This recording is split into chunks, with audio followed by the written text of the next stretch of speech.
The views and opinions expressed by the host do not necessarily state or reflect those of the guests. Furthermore, the views and opinions of the guests do not necessarily state or reflect those of the host. I'm a stupid robot. Give it up for the funny, the hilarious. King of the open micers at the 190. Alonzo, Cantu. Thank you. Thank you very much. Thank you very much.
Talk to him.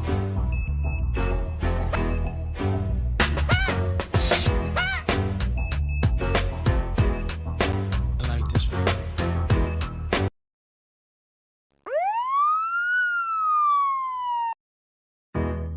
Give it up for the funny, the hilarious. King of the open micers at the 190. Alonzo, Cantu. Thank you very much. Thank you very much.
If this nation, or in fact the world, ever needed heroes, that time is now.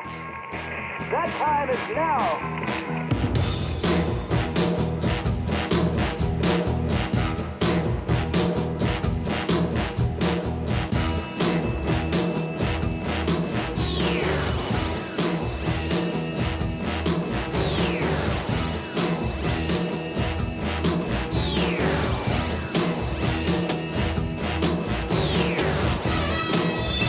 In the the great hall of the Justice League. Of the Justice League. In the great hall of the Justice League. Of the Justice League. Human friends, we need your help. Storm's getting worse. Our exploratory diving bell is Escape the mummy is here in Barry. Wong and his assistant Mary Nelson have vanished. Our computers indicate that whatever caused it came from somewhere in the Pacific. We'll start searching that area immediately.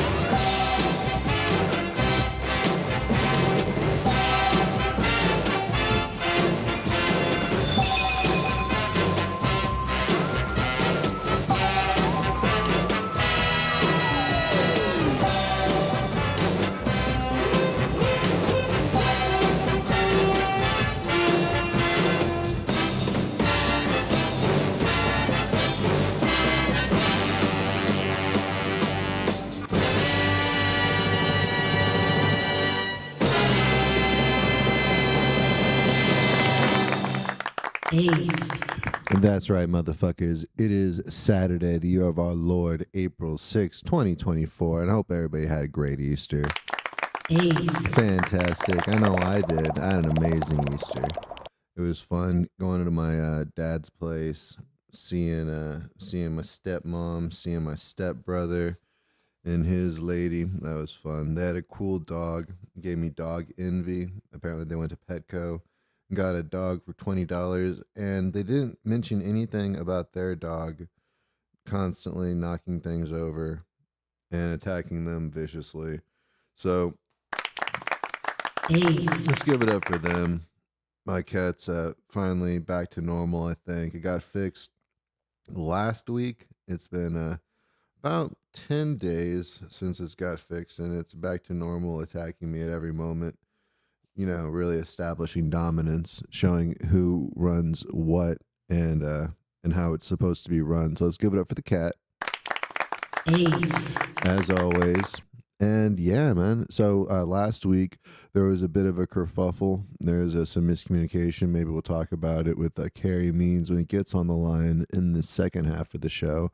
But yes, we do have the one and only Carey Means, the voice actor of Frylock and Thundercleese, he's been doing that for a really long time, and I've been listening to him do the voice of Frylock since he's been doing it, and it's been at least 10 years, probably longer than that, and I'm really excited to talk to him. Hopefully everything goes good. I confirmed with him yesterday, confirmed with him today, and yeah, give it up for me.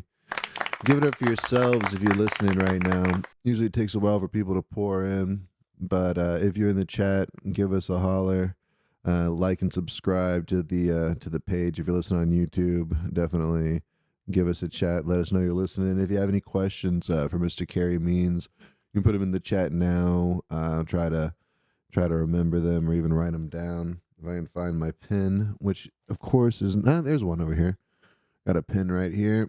So yeah, let me know what you want to know about Mr. Carey Means. I do appreciate everybody who's listening right now, and I appreciate myself for doing this. And I hope you guys appreciate yourselves for doing what you're doing out there. Glad everybody's staying alive, because if you weren't, you wouldn't be listening to this podcast. You'd probably be listening to some lamer podcast, you know, some sort of lazy heaven podcast. And I was thinking with this whole Puff Daddy stuff, which we will get to in more depth later. Oh, hell yeah, we got Jimmy Lou in the chat. Jimmy Lou says, you the man, Alonzo. No, Jimmy Lou, you the man. You the man. And thanks a lot for listening. Definitely call in. Tell us what you think about some of the topics we got coming up. We got a lot of topics coming up. We're going to talk about Rebel Wilson accusing Soccer Bear Conan of being a real asshole, as she put it. We'll go over that. We're also going to go over some other stories I had. The dollar stores closing. But what I wanted to get to was, if there is a heaven and, does heaven have a podcast?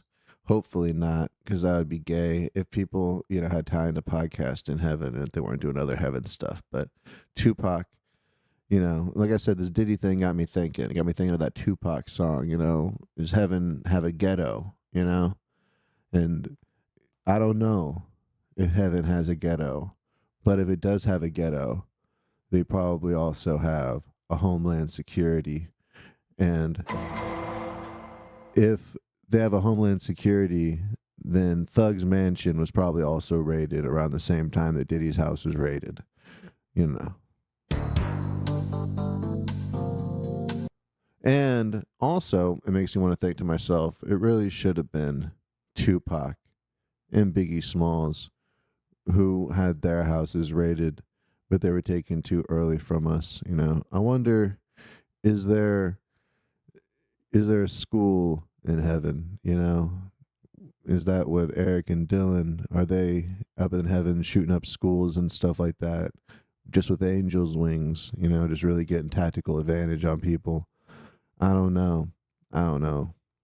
Wonder what Hitler's doing up there in heaven, chilling with the Unabomber and Genghis Khan, and they're all playing dominoes. Maybe they have a podcast. Maybe. I wonder, is that the sound of me breathing in so it sounds so choppy? I hope so. I hope everybody in heaven's happy. I hope that all the evil people, when they die, only the evil part of them dies, and then the good parts, the parts that made them iconic, you know, that lives on in heaven, to play dominoes and to do podcasts, or to live in Tupac's ghetto heaven, or in Thug's mansion. I want to live in Thug's mansion. I was thinking also, I bet DMX is up there with Old Dirty Bastard, smoking crack cocaine. I was thinking I would love to smoke crack cocaine with DMX. I was listening to this story about Nori from the, I think it's Drink Champs podcast, Nori the rapper, short for Noriega, but it's Nori. And he was talking about spending about a week or so trying to get DMX to record a record, and he couldn't get him to do it. And I was like, man, I could have gotten DMX to record a record real fucking quick. All I would have done is called him up and been like, hey, DMX, it's your boy Alonzo. Let's go smoke some fucking crack. And he'd be like, yo, dog, I'll be there in a minute. Where we gonna do it? I'll be like, yo, man, I happen to leave my crack at the studio, all right? I guess let's meet there. I got a big old rock. He's like, don't worry, man, I'm halfway there. Don't worry, the dog will meet you there at the studio. We're gonna do some crack. And then when we got to the studio, we'd smoke a bunch of crack together and get super fucking inspired, and then just record a whole fucking album right then and there. I hear he did take crack naps, but that's why I'd get him real up early in the morning. I'd be like, come on, DMX, if you want to smoke crack with Alonzo, you got to wake up early, buddy. You're in crack boot camp, motherfucker. Philyu Munya, thank you. Shout out to them.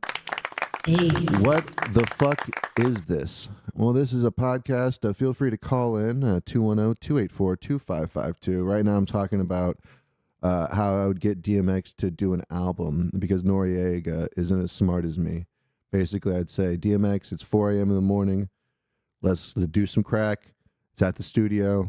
While we're over there doing some studio shit, I'm just like, man, know what I love to do when I'm smoking crack? And he's like, what do you like to do, Alonzo? You seem to have some great ideas. I'm like, let's do a fucking album, man. Let's just fucking do it right now. Let's just cut one right now. He'd be like, man, that's fucking amazing. This is great. I don't know if it's you or if it's a crack talking, but this is the greatest idea I've ever had. I'm like, yeah, this is the greatest idea we ever had, motherfucker. I'm getting most of the money, too. Because you're hogging all the crack right now. My bad, Alonzo. I just been going through a lot of problems as a child. My mother put me in foster care. Crack was my only real friend. I'm like, I understand, DMX. Kind of like how alcohol is my only co-host. Let's give it up for me. I don't need a co-host because I always have a co-host. It's my drugs and alcohol. That's my co-pilot. That's my co-host. But yeah, later on we're gonna go over my it's an unaired pilot for the woke reboot of Inspector Gadget. I'm not gonna spoil what the title is, but it's definitely not Inspector Gadget. and there's definitely a bleep button involved. But we're going to go over that later. So let's see. Arkansas dollar stores. Apparently, they're closing down all the 99-cent stores. And the weird thing is, I saw that on Google Trends, because I'm going to look at Google Trends to see what's going on. And one of the articles, my bad. One of the articles actually said, Family Dollar stores, closing. How will Arkansas react? And I thought to myself, poorly. Hold for applause. But because I used to live in Arkansas, and Family Dollar stores, Family Dollar, Family Tree, Dollar General. That was a big thing over there. Spent a lot of my time over there buying things. So I don't know what's going to happen. I don't know if it'll probably be replaced by meth labs, bowling alleys. What other things do Arkansas's? Get her done stores. I wonder if there's more Get her done stores or less Get her done stores. I wonder if Larry the Cable Guy is still really big in Arkansas, because when I was in Arkansas, Larry the Cable Guy was like Christ over there. And there was a big redneck. It was when the Blue Collar Comedy Tour was really big. It was right when I was in Arkansas. So that was really weird. That's a weird time to just all of a sudden move to Arkansas, is right when like redneck culture is being glorified like 100%, which I don't think is a bad thing. I think I'm sure it'll come back around. I think it kind of is. I think redneck culture is kind of coming back around. People wanting to be off the grid, isolationists and stuff. People wanting to be farmers. It's kind of like maybe that blue collar comedy phase. I wonder if people were talking about getting off the grid during that time, because I was a kid, so I didn't. I don't know, but maybe the economy was too nice. So who would think about living out in the woods? Now it's kind of like, I don't know. At least you don't gotta answer to nobody. I just live off of rabbits and berries. If I can just like rabbits and berries enough, and digging a hole and shitting in that, I could live in the woods. That's the only thing really holding me back. Let's see. Top secret and danger. Oh yeah, no, that's a script for later. Oh yeah, so I went over to the the Hop Doctor over there on Hebner to watch Toady Bain and Bub Jenkins. They have a comedy show there. For the life of me, can't remember funny something. I forget exactly what it's called, but go check them out. Tony Bain or Anthony Bain and Bub Jenkins, and they're always posting that. And those shows are always good. And so I was there, and I got their most recent Current. And the thing about the San Antonio Current, so what the Current is, if you don't live in San Antonio, is it's like the most liberal magazine ever in the fucking world. And it's pretty laughably liberal. So they actually have a whole column that says "that rocks" / "that sucks," and just to let you know, just so you can take all thought out of out of reading the article, they actually have a big emoji after each little blurb with a middle finger, as in "that sucks," or a rocking devil horns emoji next to it, as in that rocks. So before you read it, you can already just have you already know. Oh, well, this is bad, right? So their first one is "this sucks." It says Governor Greg Abbott. And by the way, I'm reading this through cat bite marks, because my cat was chewing on the edge of the thing, because it wanted me to be able to see the words better. Because if there's holes in the words, the light shines through better. So it's actually better. So Governor Greg Abbott told United Nations in a tweet to go pound sand after human rights groups petitioned the international organization to investigate abuses of LGBTQ rights in Texas, which is funny. So Greg Abbott told the United Nations to go pound sand when the gay people were trying to get them to investigate, which is actually a polite thing to say for Greg Abbott. He could have said, go pound a lot of other things.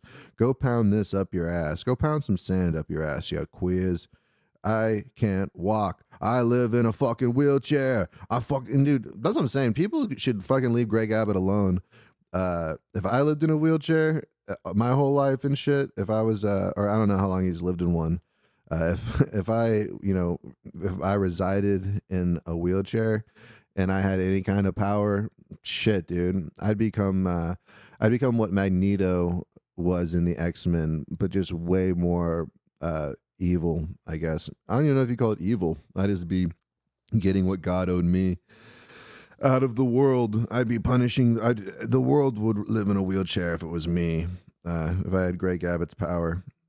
That'd be cool if Greg Abbott just had he just hired like a dude to marionette him. Like he just built a whole lot of scaffolding around his office and then just hired a guy to marionette him around and stuff so he didn't have to be in a wheelchair. That'd be kind of cool. Maybe I'd like that. Even if I didn't have to live in a wheelchair, maybe I just had some dude just or girl, I don't know, anybody, or robot controlling my my arms and legs in a marionette sort of fashion. And I'm just kind of just along for the ride. Could be cool. Oh yeah, and so that sucks. What does it say? So a coalition of groups, including the ACLU of Texas and the Human Rights Campaign, last month wrote to the UN, urging it to look into recent anti-LGBTQ proposals passed by the state legislature and signed into law by Abbott. But of course, they're not going to say what they are. They're just going to say that they're anti-LGBTQ plus, which could be a whole slew of things. But luckily, they put the middle finger emoji next to it, so I know that sucks. And it's anti-LGBTQ stuff. I guess I'll have to look into that. I don't know if anybody heard about this. I wonder if John heard anything about that, but let's see. Okay, so here's this other thing. So this was under This Rocks, which to me, this would be This Sucks, and I'll go on. So, but luckily I don't got to think about that. I might think that this sucks, but I don't got to worry about it. This actually rocks. So this is in San Antonio, by the way, if you're listening. I'm reading from the San Antonio Current, liberal, progressive nonsense. Let me see. So a new art installation at the intersection of West Lambert. And I'm not even a Republican or conservative type person, but I would like I would love to see what that magazine would be, but no Republicans would just be giving out free propaganda, and that's where they lose. Let's see. A new art installation at the intersection of West Lambert and South Flores streets in Southtown celebrates Louis Vuitton signing Spurs rookie Victor Wembanyama as a brand ambassador. The installation is designed to look like a Louis Vuitton store and features a photograph of Wemby in its door. The installation was designed by Andy Benavides and painted by Chris Montoya, both San Antonio visual artists. I'm sure they are. And isn't it weird that we're getting Victor Wembanyama and and he's the one that's getting the Louis. Who gives a fuck? Who's the thing? Why does that rock? Who gives a fuck about Louis Vuitton? And apparently Victor Wembanyama, or Wembanyama, dude, I don't know. Wemby, that's what they call him. Old Wemby. They could call him fucking. That's what I'm saying. I don't see why they don't just have him stand under the fucking hoop constantly and just be like, just have him stand over there, just passing the ball, and he just sticks it in there. Or don't make him run around and shit. It's silly. But that's why the NBA doesn't want me in there, because I have too many genius ideas. Like stick Wembanyama underneath the hoop and just pass him the ball, and then he'll just stick it in there. He doesn't even have to jump. He just like leans over and just puts it right in there. There you go. And then we start winning. But what is it? Popovich is like, no, he's got to learn fundamentals. We need to get this literal fucking monstrosity to figure out how to play like a tiny human being. What you need to do is put the rest of them on stilts, get them on Wemby's level. Just have a bunch of giant fucking monsters. It'll be like the Monstars. Wemby does look like a character for the Monstars. Doesn't play like one though. Let's get him figuring that shit out. I don't even know about sports. I was hoping he would be good because it's everybody wants that shit to happen. Let me see. Carey Means Ghost Stream Part 2. Now he's gonna be through. Hey, what's up, Volta 6? Shout out to Volta 6 from last week. No, Carey Means I did confirm with him. He will be here at 1 p.m.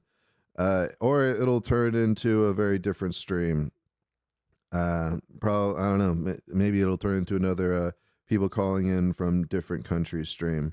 But yeah, so I don't understand the worship of Louis Vuitton. Also, it's like, what is this rock? Louis Vuitton's very expensive. You know, how does that have to do with anything in San Antonio? San Antonio, like, I don't know. I don't see. It's just stupid. Oh, but apparently there's a plan to build a new downtown arena for the San Antonio Spurs.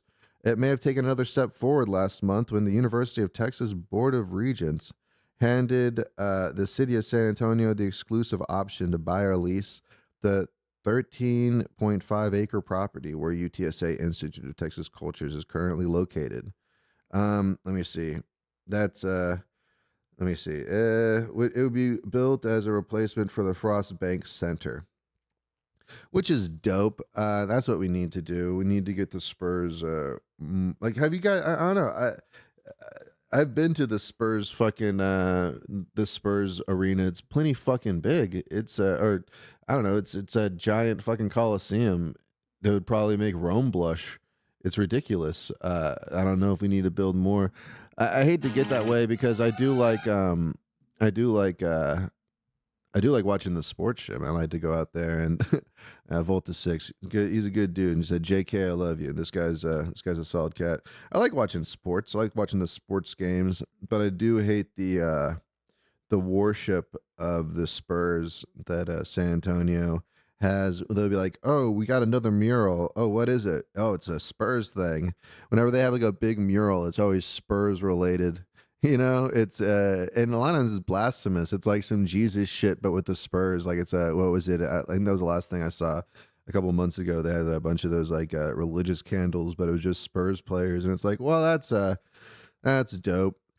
I'm sure that's not pissing God off at all and making us lose, cursing the natural gifts of Wemby because we're putting the Spurs over him or something. Possibly, I don't know. What I think we need to do is get one of those Jewish wires that they have in New York. I think if if we get in some points with Jewish God, it's not going to hurt. I don't think, but we do need a big wire. What do they call that? Let me see. It's a Jewish wire that they have around the city for Hasidic Jews. Jewish wire around Manhattan. It's already autofilling it for me. Let me see. 18-mile fishing line connects the 1st and 126th Street. It's part of the Jewish Sabbath traditions. And the line is called a Yeruv, E-R-U-V, roof, which is a symbolic fence and boundary. Jews that observe the laws of the Sabbath are not allowed to carry anything from their private residences outside or out into the public domain on Saturdays, unless they're within that fishing line. So what I think, we need to get one of those over here in San Antonio because we've been worshiping worshiping this Jesus God for a while. And when was the last time we won a fucking championship? You know, I think Popovich needs to go downtown, get his dick cut, put on a fucking Star of David, you know. And we need to start worshiping Jew God. We need to put a fucking wire around the Spurs so we can get some hayseeds up in there. And yeah, you know, I think that would be a good start.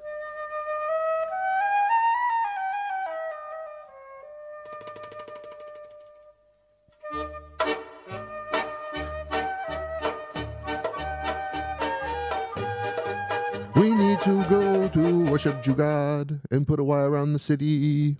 I think that would right this ship.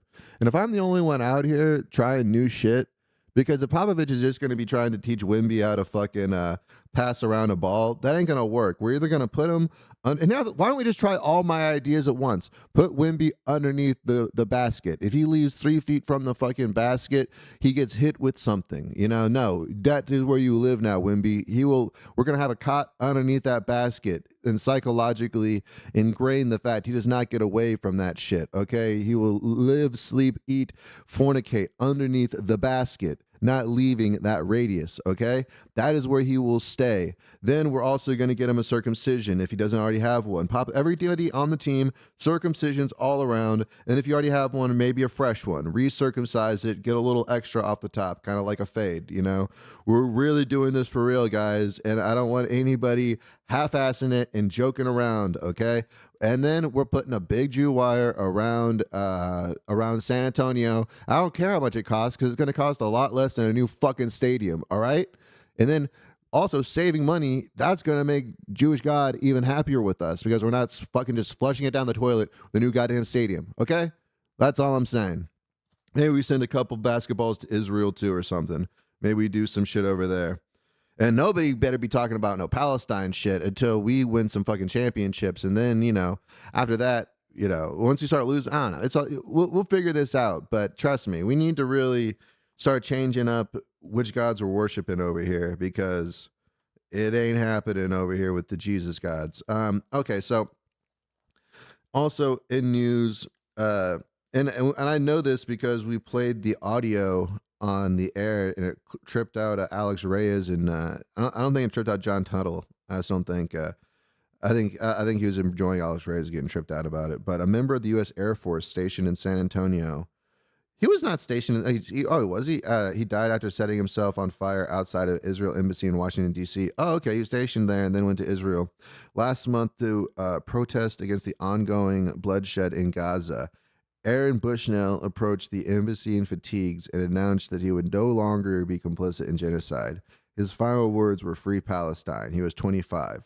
And, can't have that. We can't have people from San Antonio doing that if we're going to right this Spurs ship, all right? So I do feel bad for Aaron Bushnell. Man, he didn't even scream that much when he was burning and all that. It was pretty rowdy. That's a pretty rowdy video. So that is that news. So, in other news, I saw this awesome ad. The Rock Cats Rescue presents the amazing Acro Cats. Real cats doing real cat tricks. Featuring Tuna and the Rock Cats. So,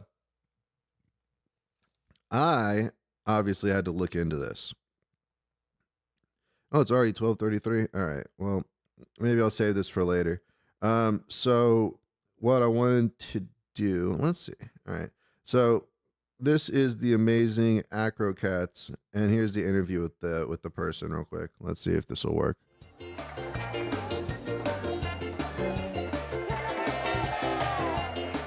People think that cats don't care, that they don't want to be a part of your life, and they think that cats can't be trained, and that's a really big misconception. My name is Samantha Martin, and I'm the Chief Executive Human and Trainer for the Amazing Acro Cats. The Amazing Acro Cats are a troop of former orphans, rescues, and strays that have come into my life over the years, and I've trained them to do awesome things with the use of clicker training, which is all positive reinforcement-based training. Anyone can train their cat to do just about anything. It just takes time, patience, and a treat. Bullshit. I'm going to get this lady on the phone, and we're going to get to the bottom of this. So let's see if she picks up. Hi, you've reached Amazing Animals. Show information for the Amazing Acro Cats can be found at circuscats.com. For animal actors, visit amazinganimals.biz. Just so you know, we're able to answer emails a lot faster than voicemails. Thanks for calling. Interesting. Well, we get to the bottom of this, but I don't believe her. But I do want to see these amazing Acro Cats. Let's see what they can do. A lot of laughter because the cats, of course, are cats. They're not always going to do exactly what you want them to do when you want them to do it. You know, they'll come out and they'll groom, they'll stretch. They just do what cats do. The fact that the show isn't perfect inspires people to give it a try with their own cats. I'm not going to say exactly how many cats I have, but a lot. So here's the thing too. So I'm watching the video and the cats ain't even doing shit. They like most of the time they aren't even doing stuff. So they're just bringing the cats out and they're not doing anything. And then they go, well, that's kind of part of the show. That's bullshit. But don't worry, I'm going to get her on the show. We're going to get to the bottom of that. Let's see. Okay. Let me see. We have just a little bit. So let me do the Rebel Wilson stuff because I got this pulled up already. So basically, Rebel Wilson, who is the fat chick in all those comedy movies, she wrote a memoir, and let's see. I wanted to start with this real quick because I don't know. She's annoying me. It's called Rebel Rising, which is great. Recalling how she was often called brave in her early days in Hollywood, Rebel Wilson tells People Mag, "Did I fight in a war? Run into a burning building? No, it was that I dared to exist in a town where only thin women were valued." Dropping on April 2nd. How does that make any fucking sense? She says that she dared to exist in a town that only thin people were valued, right? And that makes no sense because then let's check out this. First off, isn't she wildly successful for being a fat person? Okay, let's check this out.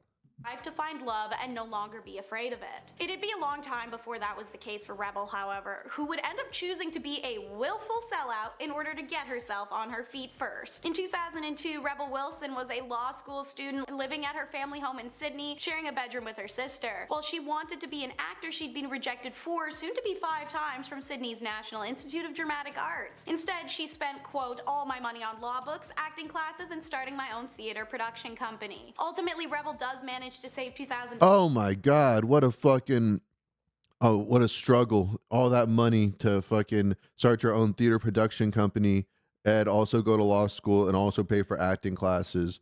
Wow. Where'd you get all this money? And use it to produce The Westie Monologues, a play that lands her a tiny role in writer-director Paul Fench's film Fat Pizza. As Rebel writes, this is when she learned the power of selling out. My cameo in the film Fat Pizza was so memorable, I was asked to be in the TV show of the same name. I played Tula, the overweight girlfriend of Habib. I make myself as fat and sloppy as I can. I wear unflattering eyeshadow colors and ill-fitting tracksuits. I eat donuts regularly to gain even more weight. Not everyone loved watching what Rebel made herself out to be in order to gain her fame. Quoting her, "Mom refuses to allow Fat Pizza to play in the house," she writes. "She doesn't want to see it because I look gross and she disapproves of my swearing in it. I flaunt my fat stomach on national TV, deliberately making myself look bad for comic effect. Mom doesn't understand. She just sees her daughter looking unsightly. I see an opportunity to break out. I was the first reoccurring female character on Fat Pizza who wasn't a sexy blonde bimbo." And she adds on that my role was to be the big fat whale that got laughs, and I willfully played into that. So brave. So brave. So she ate donuts and didn't put on makeup and got real fucking fat and then got really fucking famous.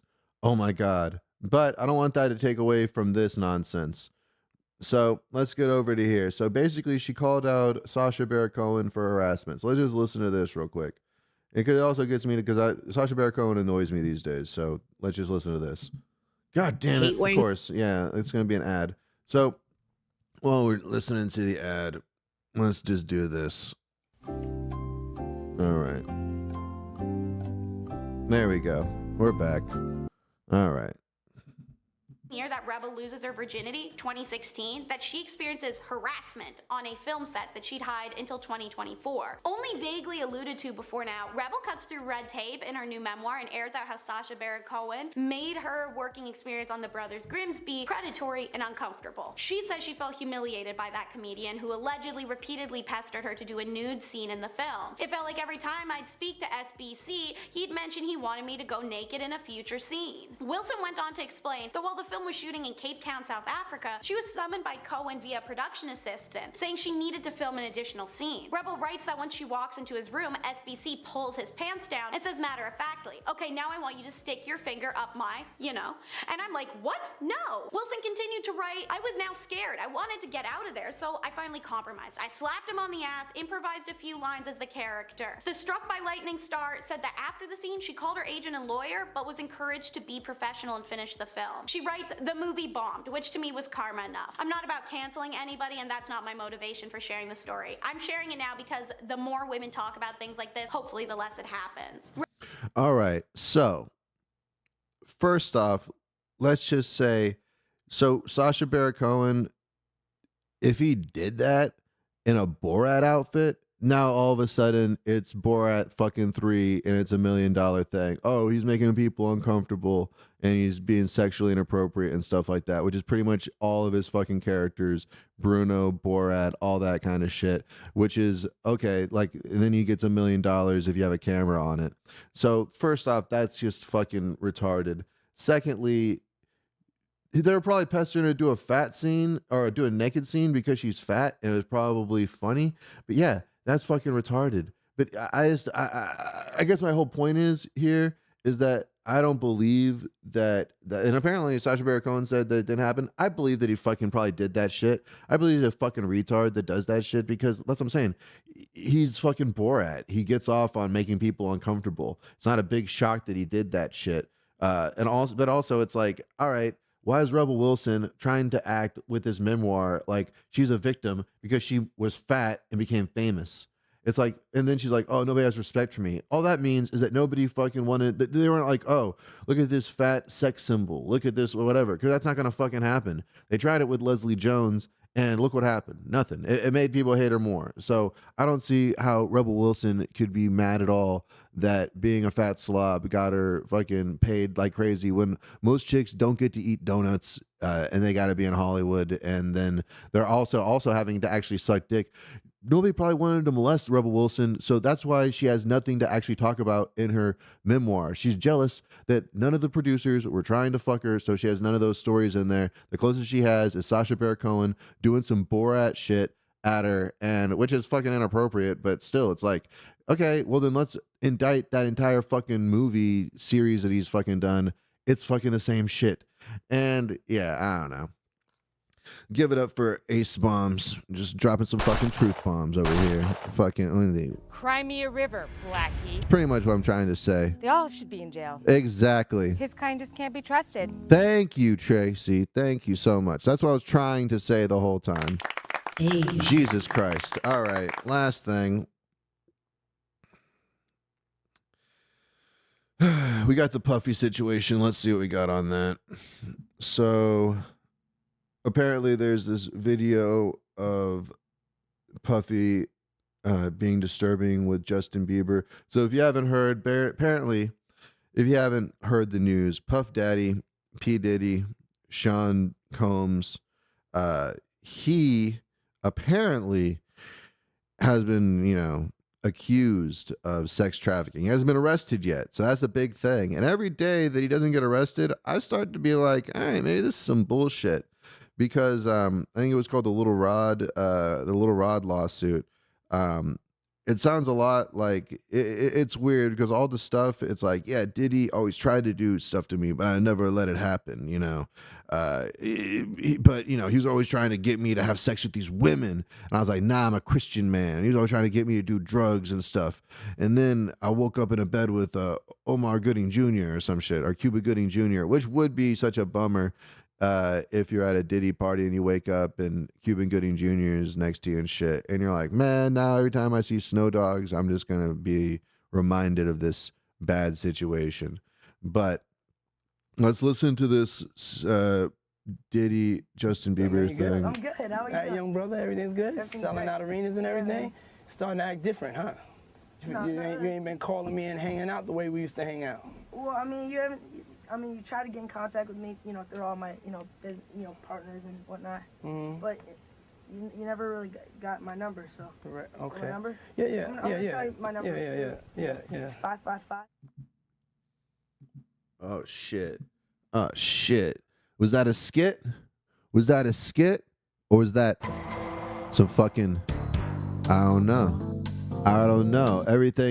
All this shit that Diddy was doing in the past, you got to look at it with a different light, apparently, But like I say, this is the year. It's been the year. It's been like the past, ever since COVID. It's been the year that all the conspiracy theorists have just been racking up endless dubs, endless W's and wins. But it's a short-lived feeling. It's a short-lived feeling because what? You're right that the world's falling apart. You're right that that the elites human traffic and and extort, and all the cameras they found at Diddy's house for blackmail purposes. And let's listen to this clip over here. What about this? Hey, he said something to me one time, a long time ago, at Chris Lighty's wedding. He told me he'd take me shopping. I looked at him like, what'd you just say? Let me move, man, before I do something. You're gonna make me mess up the wedding. Oh, that's a nice gesture. Let me get out of no, dude, take me. That's what a guy says to him. I asked 50 about that. He said you did the same thing to him. You asked him to take him shopping. Yeah, I thought he needed some clothes. What? I'm a nice guy. Yo, why are you in fifth? Hey, yo. Why y'all not? Hey, yo, I don't have no beef with I don't know why. With Fifth. He loves me. He loves me. Do y'all really can't have see a it? beef? I mean, y'all can't see it. No, we can't see Y'all it, can't see man. that he loves me? But see, you really, hold on, you really think that's hate? When you really break it down, you've been out here a long time. You know This he is loves scary. me. I don't think he likes This it. is fucking You know scary. he loves me. I don't think he likes it. Okay. All right, so that's what's scary about that to me is Diddy hardcore gaslighting those grown men into trying to make them like go, oh yeah, you know what? Yeah, I didn't see it like that. Yeah, 50 Cent. So here's the thing too, which kind of came out during the one of the lawsuits is 50 Cent's baby mama, baby's mother is one of Puff Daddy's, what would you call it? Concubines, but like a paid concubine. So I don't know, what would you call that? Like a harem, sugar baby or something like that. I don't know what you would call it, but basically she's paid. She's on retainer. She's on retainer to be at parties and to be fallacious, to be hussified and of ill repute to all these high-powered executives, princes, royalty, and other celebrities of the ilk. And then it's been alleged that Puff Daddy then has secret cameras that film all these illicit actions, and he uses them to do nefarious things like blackmail people and leverage knowledge and vices against would-be foes and adversaries. And people say that he's used this strong arm to kind of keep the industry in check, And so it's just weird because I've actually been working on a show for quite a long time. And it's so odd that this Puff Daddy situation happened because I have been working on a reboot of the beloved Inspector Gadget show. But I had been working on it so long that it was at one time a progressive, strong show about a homosexual detective or inspector, if you will, that was created. He was made a cyborg. It was a super progressive, and he took a word that was once a word of hate and bigotry. I'm not going to say the word, but it's the F word. It's what the British would call cigarettes. Do you guys get what I'm saying? It's maggot with an F. You know what I'm saying? And I've said this word before, but I'm not going to say it now because I did use this word for this show. All right, it was called Inspector. It was called Inspector. That's what it was called. All right, and I did make it. And oddly enough, I made an episode that was about Diddy getting raided. Okay, and if you guys don't mind, I'm going to play it for you right now.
Ah, yes, it is I, Inspector, the greatest cyborg detective that's ever been known. And it sounds like I'm getting a call from the chief. What is it, chief? Oh, you need me to inspect $1 million mogul? Puff Daddy! Puff Daddy! Oh, no, chief, don't worry about it. Don't worry about it. Yeah, I'll be over there as soon as possible. Click! Oh, jeez. I got to get over to Puff Daddy's house as soon as possible. Inspector likes to party, and I'm pretty sure that Diddy's got some tapes on me. I'll be over there in just a moment. Let me see. But, the cops are over there. Don't worry. I'll use my go. What is it? Skis. That's right. I'll sneak right in there. Oh, wait a second. Let me open the door. Let me see. There we go. Oh, wait a second. Wait. Who is that? Is that you, Trump? Hello. How's it going? Trump, what are you doing here? I'm looking for Puff Daddy. Why would you be at Puff Daddy's house? Well, of course, go, gay guy. I'm doing exactly what you're doing. What would that be? I'm destroying evidence, of course. Evidence? I'm not here to try to destroy evidence. I'm trying to take down Puff Daddy. Oh, well, I'll help you as well. I'm also here to have sex with young black boys.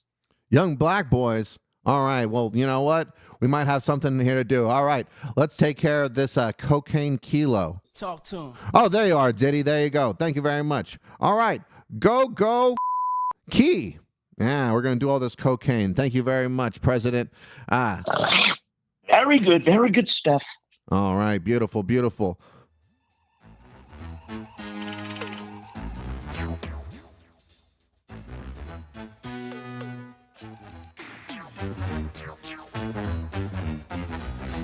All right. Wow. What a great show. I think that was an amazing show. Thank you so much. Give it up for myself. Oh, man. Everything's going amazing right now. We have about 7 minutes until we have the Carey Means interview. We talked about a lot of stuff already. We had laughs. We had news. What was I saying? We had news. Where is it? Where's my fucking news? God damn it. Where's my news thing? Did I take it down? Where's my news? There we go. This is the fucking news.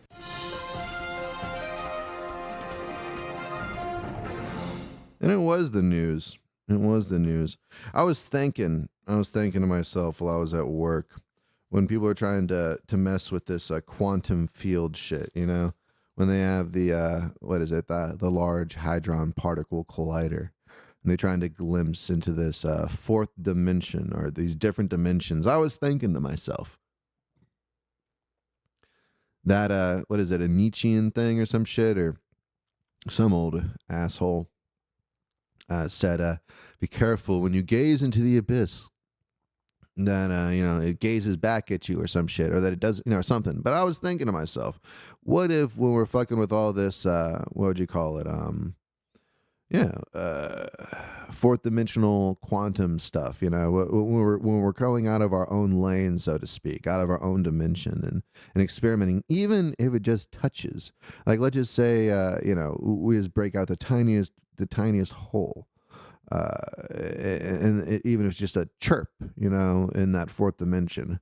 What if there's entities, otherworldly forces that live among us, but in a dimension that doesn't interact with us, right? So it can't be they don't notice, so to speak. You know what I mean? Like, let's say a bacteria lives on you and you don't notice it, but it's still there. It's there. It's there as much as it's anything else is there. But whether it's microscopic or whether it's one way or another internal, you don't see that. You don't see that thing. Maybe we're that in this universe. But what happens when you get sick? What happens when you get a pimple? Which could be what we're doing with this Large Hadron Collider, creating some kind of cosmic pimple or some kind of quantum pimple that some entity will see and go, oh, okay, what's with this pimple thing? And then that'll lead to a discovery of what is going on over here. What's going on here with all this nonsense and shit? We better put a stop to that, or harness it, in some sort of way. I don't know. But I think, it's that whole, people worry, And also, you go out into space, you see aliens. You go underwater, you see aliens. But when you're messing with this quantum shit, well, the worst thing is, what if you don't see aliens, but they see you? And you're just fucking around, and they're maybe screaming at you, and their only way to talk is by fucking destroying bridges, like in Baltimore, or causing earthquakes and tidal waves, and they're just trying to be like, stop it, stop this thing that you're doing, whatever it is. Probably being gay. They're probably like, what are these people doing? They're being homosexual. They're voting for homosexuality. I think that's what the aliens care about. I think that's what fourth dimensional beings worry about. They're letting kids cross dress. We need to put a stop to this. Man, if I ever meet an alien, I'm definitely going to tell them I run shit. Because that's what I always assume, when you meet an alien, they're going to either kill you or say, take me to your leader. And I'll be like, that's so weird that you mention it, because that's me. You found him, boss. I was really impressed that you guys were able to locate me so quickly. But yes, that is obviously why I've discovered you first, because I am the leader of Earth, and I will take you to my kingdom. And then I just take them to Walmart or something, and I'm like, look at all my goods, and then they're like, what? Who are all these people here? Are they your slaves? And I'm like, yes, kind of. Look at what I do to this man in the vest. And I also like knock some shit off the counter, and they'll be like, sir. And I'll be like, pick it up, please. I accidentally hit that, but the aliens won't understand my cryptic language, I guess. Maybe they will. I don't know. I haven't thought this out. They don't understand our weird Earth cultures. They'll be like, why are these people escorting you out? And I'll be like, because I own the place, and I don't want to be here anymore. They'll fall for it because they're stupid. If aliens ever show up to Earth, they obviously weren't as smart as us, because if they were, why would they leave their planet? Their planet must be stupid, and our planet must be better. And that's why I'll treat them like. I'll be like, listen here, foreigner, you're in Earth now, all right? And we don't take kindly to your types around here, all right? Have you heard of Jesus? No? Well, let me hip you on this shit, buddy. He died for your sins. Yeah, that's right. Your dumbass alien sins. He died for them sons of bitches. And guess what? These colors don't run, you son of a fuck. Now, why don't you come inside and have sex with my wife while I film it and put it on the internet and sell it for a nominal fee to a small niche group that likes to watch people have sex with Rebel Wilson type women. Now I'm going to bend over and you're going to stick your finger in my you-know-what. Then I'm going to write a memoir about it. All right. We got T-minus 1 minute until Carey Means calls in. Let's see. T-minus 1 minute until Carey Means calls in. Let's see. It's going to be amazing. And I have a song already prepared for the occasion. Maybe I'll start to play it now. Man, oh man, oh man, oh man, oh man, oh man. What troubles you, neighborhood brack? Well, you see, I was going to enter this big contest and win because I thought I was born to win, but it turns out I'm born to lose. My birth certificate was a complete sham. The hospital hoodwinked me. Where is this evil hospital? I will destroy it. No, don't take it out on them. It's not their fault. Then whose fault is it? Oh, it's just this super hardcore awesome rapper. Ah! I will destroy him. Away! I'll need his coordinates. How can I launch an offensive without the coordinates? Oh, what's gotten into you, Thunder Cranky? I'm on edge. I haven't been in a battle for weeks. I long for the taste of war. War is my profession. War is my obsession. Nothing I like better than a violent intercession.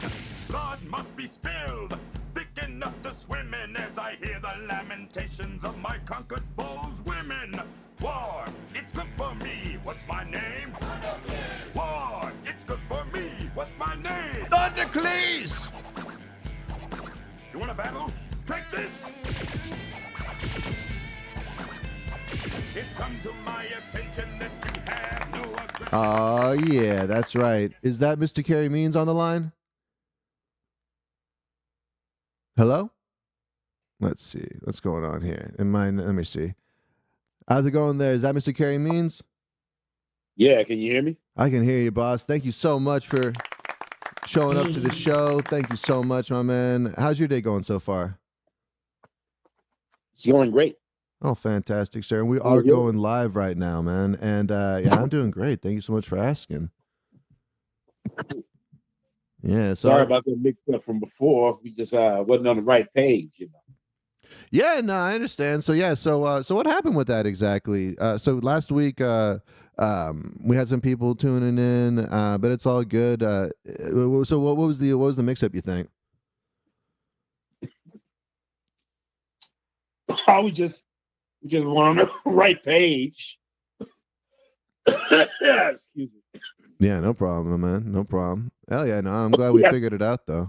We got some pretty bad pollen here in Atlanta. Wink, wink. Nah, man, it's all pollen, good. Bitch. Yeah. Hey, you what?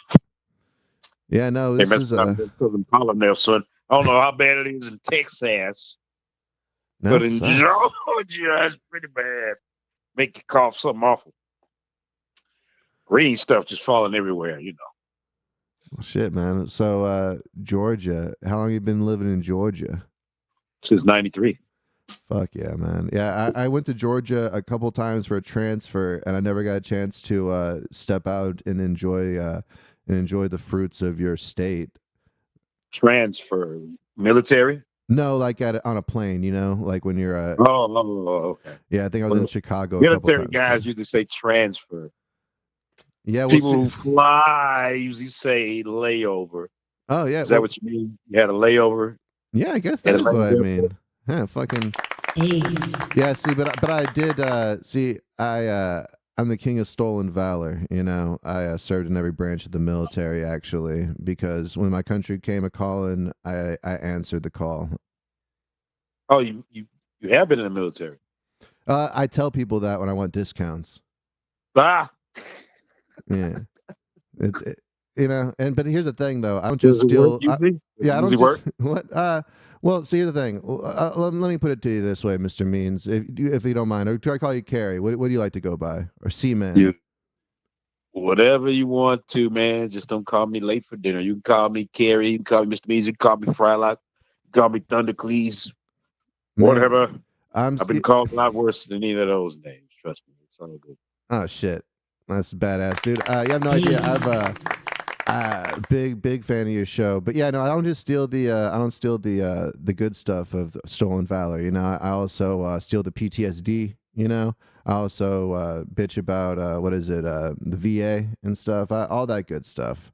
You got to be careful, man. You might end up at the other place when you pass away. Oh, where? Yeah. You mean heaven? You might not end up with the angels. You might end up with some goth chicks. Yeah. Speaking of goth chicks, I'm married to one myself. Yeah, man. Shout out to Mrs. Means. Mrs. Frylock. Yeah, that's good.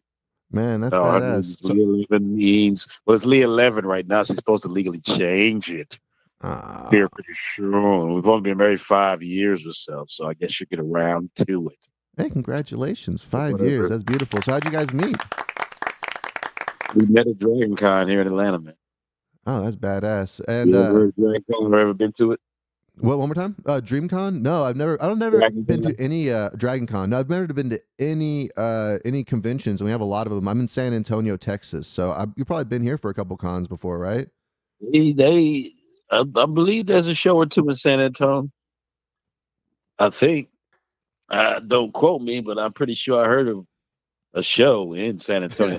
I was just in Texas about a month or so ago, and I'm going back next month. Oh, I'm doing that East Texas Comic Con. East Texas Comic Con. All right, so if you guys want to check out Carey Means in the flesh, he's going to be at East Texas Comic Con. May 4th and 5th, I think it is. If I'm wrong, I'll send you the correction, but I believe it's that weekend. It's the first weekend in May, man. Yeah, so it'll be my second trip to Texas. I had never been before, and I was I can't remember the little town I was in, but it was right outside of Houston. It was about 45 minutes from Houston, where I was last time, and I wanted me some of that Texas barbecue. But the town I was in, they weren't known for that. They were known for Tex-Mex. So we went out to the Tex-Mex restaurant and ate. It was pretty good, you know. It was authentic Tex-Mex. I give them that. You know, I guess. I'm in Texas. It better be real Tex-Mex, right? Yeah, no, that's what I'm saying. I always get real. I get real frustrated because it's just like I feel like we have plenty of Mexican food places, but also I guess it's cheaper than opening up a barbecue place right now when meat's so expensive. Like, do people steal meat over here? Like, they'll break into barbecue places and steal meat. It's a big thing. What? Yeah, I thought everybody had their own cows in Texas.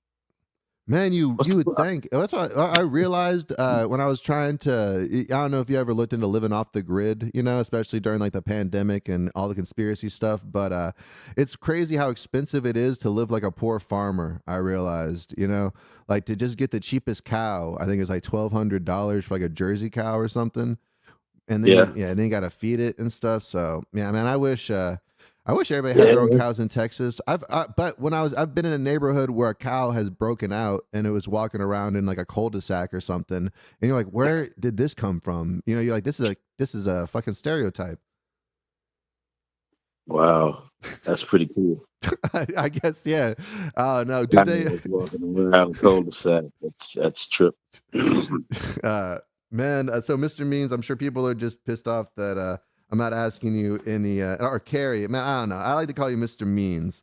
I think that it denotes the respect that I have for you, because I really, man, I've been a fan of Aqua Teen Hunger Force since it first came out. I was one of the kids that watched Aqua Teen when it first, you know, with the rabbit episode, and I'm like, what the fuck is this? This is the funniest shit ever, you know. So, and I was saying even last That's episode. what I was thinking when I read for the part of Frylock.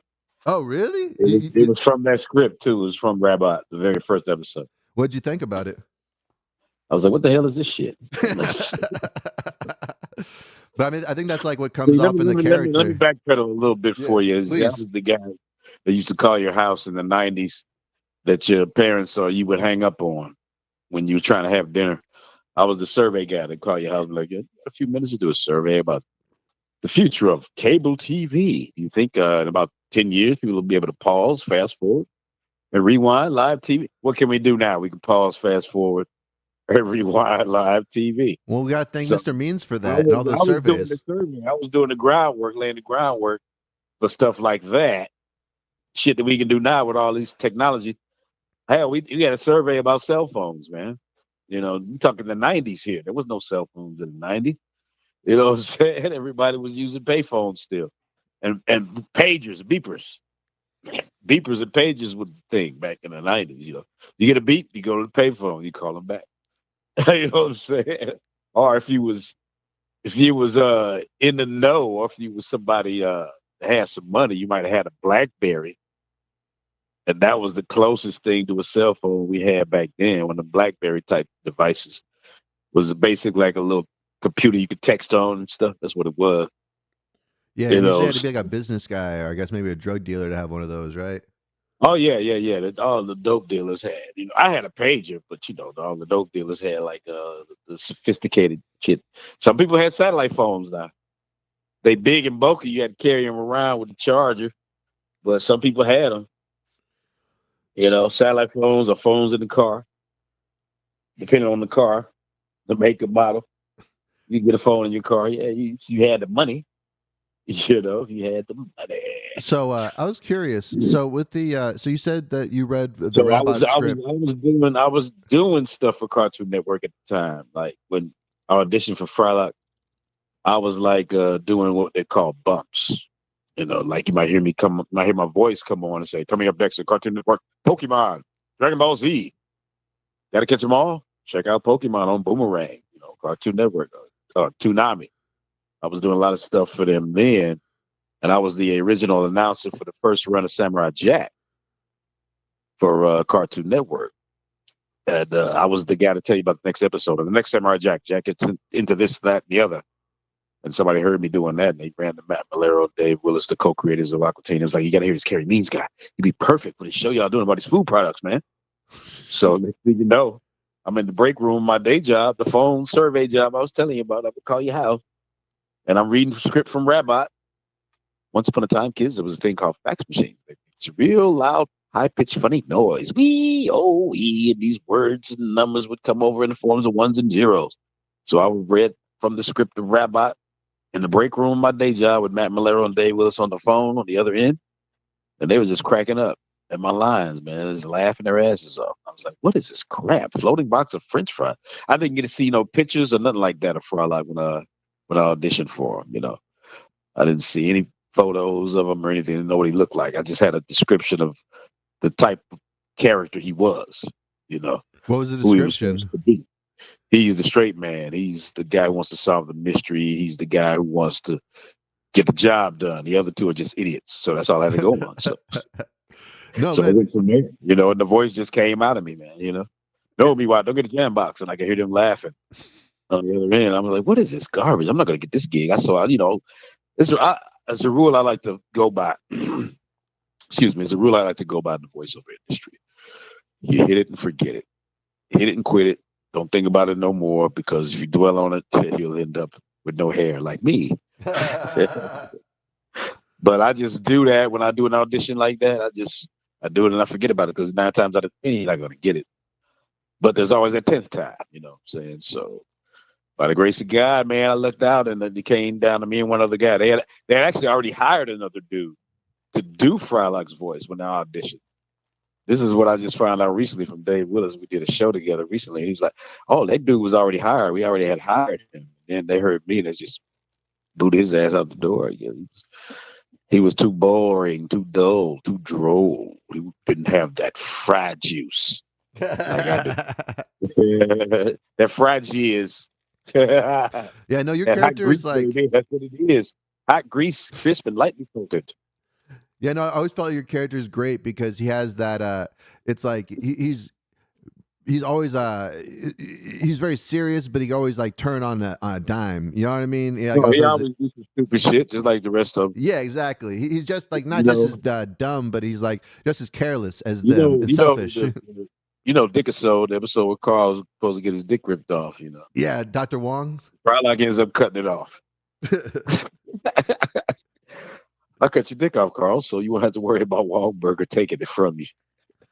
Dude, yeah, that's So like he solved genius. the problem by doing the very thing that they were trying to prevent from being done. Because he doesn't want the headache. Carl did not want his dick ripped off, but Frylock cut it off anyway. So Wahlberger didn't get a chance to do it. He did it. So I don't see how that solved the problem, but Well, it solved his problem, I'm guessing, right? Like he doesn't got to deal with that. Shake found it in the trash can and ate it. He's like, there was a hot dog in the trash around 2 salty walnuts. It was delicious. A little blood on it. It was good though. Yeah, man. Good times. Good time. That's one of the first episodes I'll show someone who'd never seen the show. Oh, the Wongburger one? I'll show Dickisode and I'll show Ham Banana. Ham Banana is fucking genius, dude. I love that I'll one show too. Ham Banana and Dickisode. If they're not hooked on Aqua Teen after those two, I don't know what to say. There's no hope for them. They'll never get it. They don't get it after those two. Do you have friends that don't get it? I mean, I tell people to try not to figure it out. Try not to look for a plot or a rhyme or reason to it, because there is none. Just sit back with your favorite beverage or whatever it is you like to do to get you in the mood and prepare to laugh your ass off. That's what I tell them. That's the best way to describe it. There's no trying to. They live in this house and they like. You can't do that with Aqua Teen. You just have to turn it on and say, "Watch this." You know what I'm saying? That's what you do with Aqua Teen. You turn it on. You say, "Check this out." You think it's funny? Hell yeah, it's funny. Most women don't like it till they see me do something cute. Then they fall in love with that. Then they start watching it. I like that. Yeah, no. So Just also to take it back. So you're a Shakespearean actor, and it said that you did fencing, which is interesting. So how much do you think of your life that they actually added to the Frylock character? Because I almost feel like a lot of it is almost modeled after you in a way. Do you feel that at all, or was that the case, or is me reaching? No, that's not reaching. It's Frylock, and Frylock is me, man. It's like this two inseparable beings. But since you mentioned the Shakespeare thing, I used to sing with the Atlanta Opera Chorus and the Atlanta Symphony Orchestra Chorus in the bass section. They found this out when I was doing Thundercleats on the Brack Show. That's why they had me singing about three hams, like operatic style. They found out I was singing the opera. There's like three hams. So they had me do that like that as Thundercleats. So that came after Aqua Teen Hunger Force, or did you do Thundercleats before that? At the same time, I was doing Thundercleats and Frylock simultaneously, pretty much. They kind of started off at the same time too. It's just that the Brack Show only got 2 seasons. Why was that?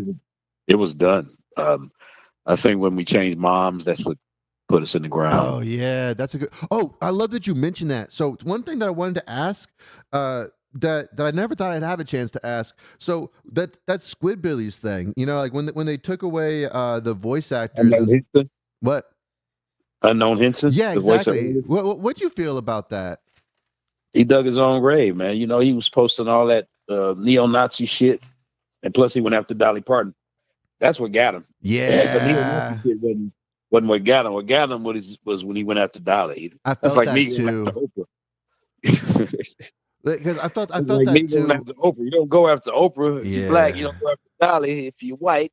And your country. It's like, because I feel like his character, because I mean, they didn't mind him being all like, oh, I'm a drunk, making fun of white people. I'm a drunk stereotype, crazy person and stuff like that. Just put it this way. It seems like him and Michael Richards get along great. Yeah, I felt bad about that though. I thought it was funny that they picked Tracy Morgan. It just feels like it's really hard to even find any of those episodes. It was a bad joke. And Adult Swim, they're known for bad jokes. So, Tracy Morgan didn't change one thing about his delivery. You would think he would try to do a redneck accent, but it was like, nah. He might have tried it when they was playing around with it, but they was like, nah, Tracy, just do your wrong. Yeah, because I want to watch those. Tracy Morgan talk, he's like trying to do the southern accent like that. I'm like, nah, just do yourself. Be yourself, man. I don't know. Do you think they did that to piss off Unknown Henson? They're like, all right, we're gonna put a black guy, and we're gonna, and they don't even. I never thought about that till you just said it. Yeah, right. That's a good point. You might be onto something there. No, because I love Tracy Morgan. I read his biography. Kind of like how they did Isaac Hayes with I didn't even think about that. Yeah, that does make sense. It's like that. They made fun of Scientology. He got mad. Then he quit. And they brought him back as a Darth Vader pedophile robot. That was so stupid. Yeah. Yeah. No, I don't know. Put my finger in your butthole, children. I love having sex with boys. But have you seen do you watch do you play video games? Yeah, I do. Did you play the new South Park one? I was so disappointed. I don't know if you don't. No. I just saw something about it. I didn't know they made a new one. Yeah, I was so excited because I played the first 2. If you haven't played them, they're great. They're really good. The first 2 South Park games, the Fractured Butthole and Stick of Truth. But the Snow Day, I was so disappointed. I had to return it. But what are you playing these days, or what do you do for fun, man? Oh shit! What happened? Oh, 1 second. Let me call him back. We lost Carey Means.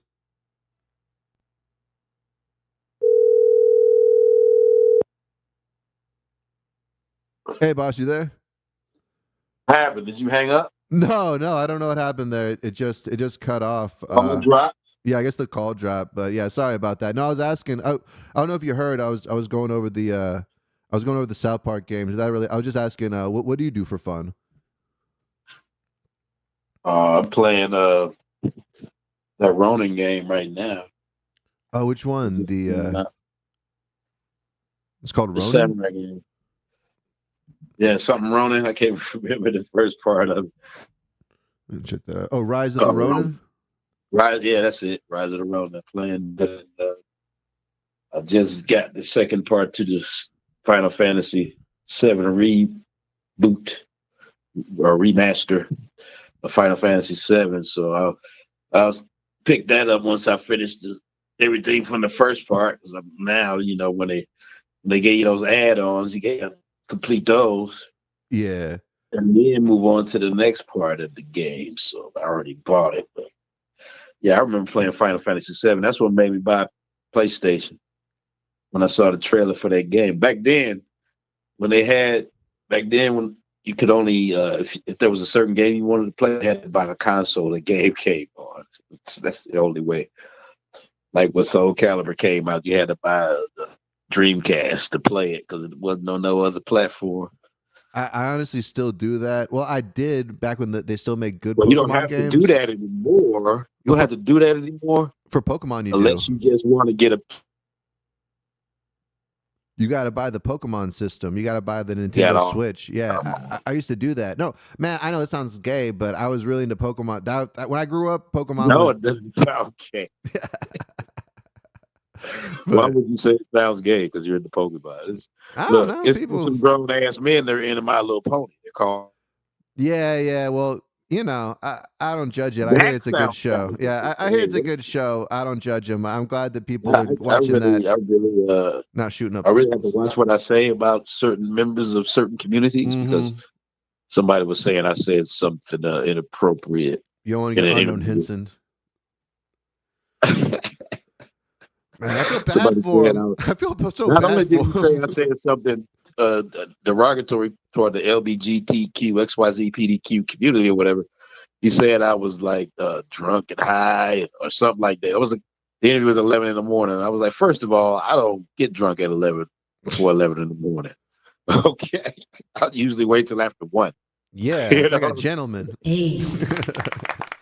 I don't get drunk that early. And beer doesn't count, motherfucker. I do Come have on. a shower beer though. I will admit to you, if I'm away of this kind or something like that, or even if I'm at home, I drink a beer in the shower. I just do. It's just relaxing to me to listen to my hip hop and drink beer in the shower. You need to tell my girlfriend that that's okay because she keeps on trying to tell me I'm an alcoholic, and I'm like, baby, me and Carey means Just tell her it's the guy thing. Tell her Frylock does it too. Exactly, man. She be sending me fucking TikToks and stuff about like alcoholics, like and they're all crying and stuff. I'm like, don't send me. I was hoping this could be a funny dogs video, and it's about some guy that can't stop shaking. No. Check. Have you seen the new kids that they're just now discovering MD 2020 and they're doing TikToks? Oh my god. Have you seen that shit? No, that's funny. I don't mind that so much. They'll learn. They'll learn. What I didn't like was the motherfuckers who used to smoke the Tide Pods, put the Tide Pods in a bomb. That's just plain dumb. Just trying to kill yourself. I remember when they're walking on the baskets. What would the milk crate challenge? Man, that scared me, man. That scared me. The milk crate shit. You know that wasn't going to end well. Oh, hey, let me ask you. So, I've been keeping up with this Diddy story? Even when I was that age, I wouldn't do no shit like that. Man, that's crazy. I feel like I would have. I was one of those crazy kids that did stupid stuff like that. Okay, that's the difference between you and I. I mean, I've done some crazy things. Don't get me wrong, some stupid shit. It's the reason. Wonder I'm sitting here talking to you. You know what I'm saying? By the grace of God, God got me out of so much. That's how I know there's a God. He got me out of so much trouble.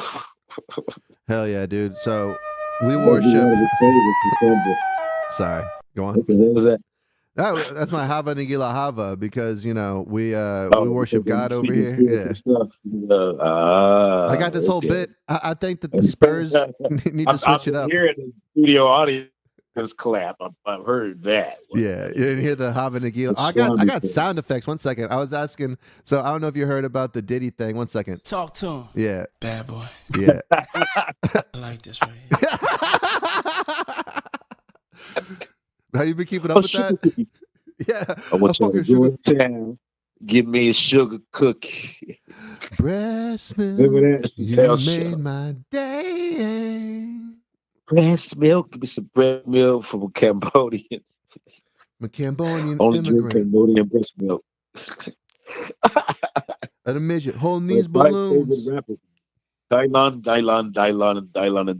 I didn't know that was a real guy until recently. Apparently, that was a real guy that he was making fun of, and it like totally ruined his career. I'm like, oh, I can see that. Yeah. Oh, the rapper? Yeah, apparently Dylon was a The real dude Dylan in that. dude? The Dylan guy? Yeah, I never watched the real Making the Band. I only watched the skit. So I didn't realize that was a real dude. I thought that James was just being genius, you know. And then it turns out it was a real guy, and you're like, oh shit, I feel bad for him because He didn't ruin his career. The motherfucker, he didn't have it to begin with.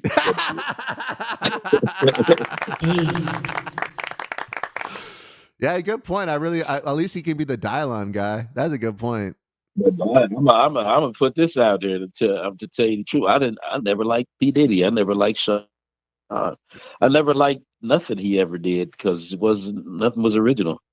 All his stuff was like mixtapes. It's like Kid Capri was a better mixtapeologist than he ever would be. You know what I'm saying? Kid Capri was a DJ though. Kid Capri mixed the tapes because that's what DJs do. Now Pete Diddley, he's the producer. Pete Diddley. Well, somebody said if he was a Batman villain, they call him the Diddler. The Diddler. Oh shit, that's good. You know, 'cause I was thinking, like, so I'm probably weird, but I don't think I'm that weird because people like true crime shit. They like to glorify like Al Capone and Lucky Luciano and all that shit. I feel like The Diddy. thing about Al Capone, you got to remember this, man. He took care of his community. He took care of the folks in the neighborhood. He took care of people that lived in that neighborhood, man. You know what I'm saying? He was kind of like Robin Hood to them. You don't think Diddy does that? He took care of the Italians and some of the blacks and shit like that back in the day, man. Capone really wasn't that bad of a guy. He was just a mobster. He was like evading IRS and shit. That's what made him bad in their eyes. He wasn't paying no taxes or nothing like that. You know what I'm saying? It was mob money, and he wasn't giving them none. So they had to get rid of him. You know, and then finally got him on tax evade. Do you think Diddy's going to go down in history as like an Al Capone type figure? Hell no. You don't think so? Hell no. Al Capone? Nah. Well, maybe like I'm trying to think of like because that's what I'm saying. Because I'm actually more of a fan Al of his Capone, criminality and his like Lex Luthor shit. If he was doing stuff for the community, yeah, I would say that. But that's what I'm saying. I don't know. I'm sure he's given out a couple turkeys. You know, I don't know. It's like what is charity these days? Like giving out a couple of turkeys like Nino Brown and New Jack City. Yeah, exactly. Like I don't. It's something like what is charity? Like I'm sure he's given out enough to get the tax breaks. You know. I think he's been in trouble with the IRS, so I would not say that he's given anything to any charities because that's a tax write-off. You know, Samuel L. Jackson, I know for a fact, has done that. He's given a lot of money to charities. As a matter of fact, they listed a bunch of them when they was talking about how he just fly under the radar and do that type of shit without really bragging about it. You know what I'm saying? I mean, Diddy might have some type of scholarship fund for young girls. I don't know. If they treat him right, he'll treat them right. Yeah. You know, when you think about it, that's just a fancy word for pimping, what they call sex trafficking now. That's what I was thinking. I was just like, wait a second, because I was the more you're reading it, you're like, wait, this just sounds like he's pimping. Yeah. So they call it sex trafficking. They don't. That's the cleanest way to say pimping. You know, you can't just go on the national TV and Sean Diddy Combs was accused of pimping. Yeah, because no one would give a shit. They'd be like, "Wow, he's pimp. Well, that's badass. He's been accused of balling out uncontrollably." That puts a broader scope on things. That leads to underage girls or boys too. You know what I'm saying? That just opens up the whole cacophony of shit when you say sex trafficking. That just Pimping is like, you got a couple of holes on the show. So what? He making some money. You know what I'm saying? Leave him alone. But when you talk about sex trafficking, you talk about the trafficking of usually it involves underage children. That's where the problem is. Yeah, and it's like Through what these people are saying, whoever's saying it, usually it's a bunch of women. That's what I heard come forward who have been the victims of such a thing, or to say they have. And hey, he said he innocent. He ain't do it. I say, R. Kelly, move over. They got to do cellmate. Dude, I was saying, wouldn't that be the best jail to go to if Diddy and R. Kelly were there? You'd be having so much fun. Every time the guards left, it would just turn into a party. It'd be like a cartoon, just like, all right, they're gone. And then the beds flip over and it's All like I gotta a bar. say is there better be some new music coming out that jailhouse. You know there is, dude. Diddy and R. Kelly, they're gonna come out with like the most. Remember when Chocolate Factory came out? It was right when the sex tape came out, dude. They're gonna come out with like the greatest album ever. It's gonna be undeniably beautiful, and people are gonna be like, man, we hate those guys, but shit, I don't know. The music they came up with when they was locked up. That's what I'm saying. R. Kelly should have wrote 2 albums by now.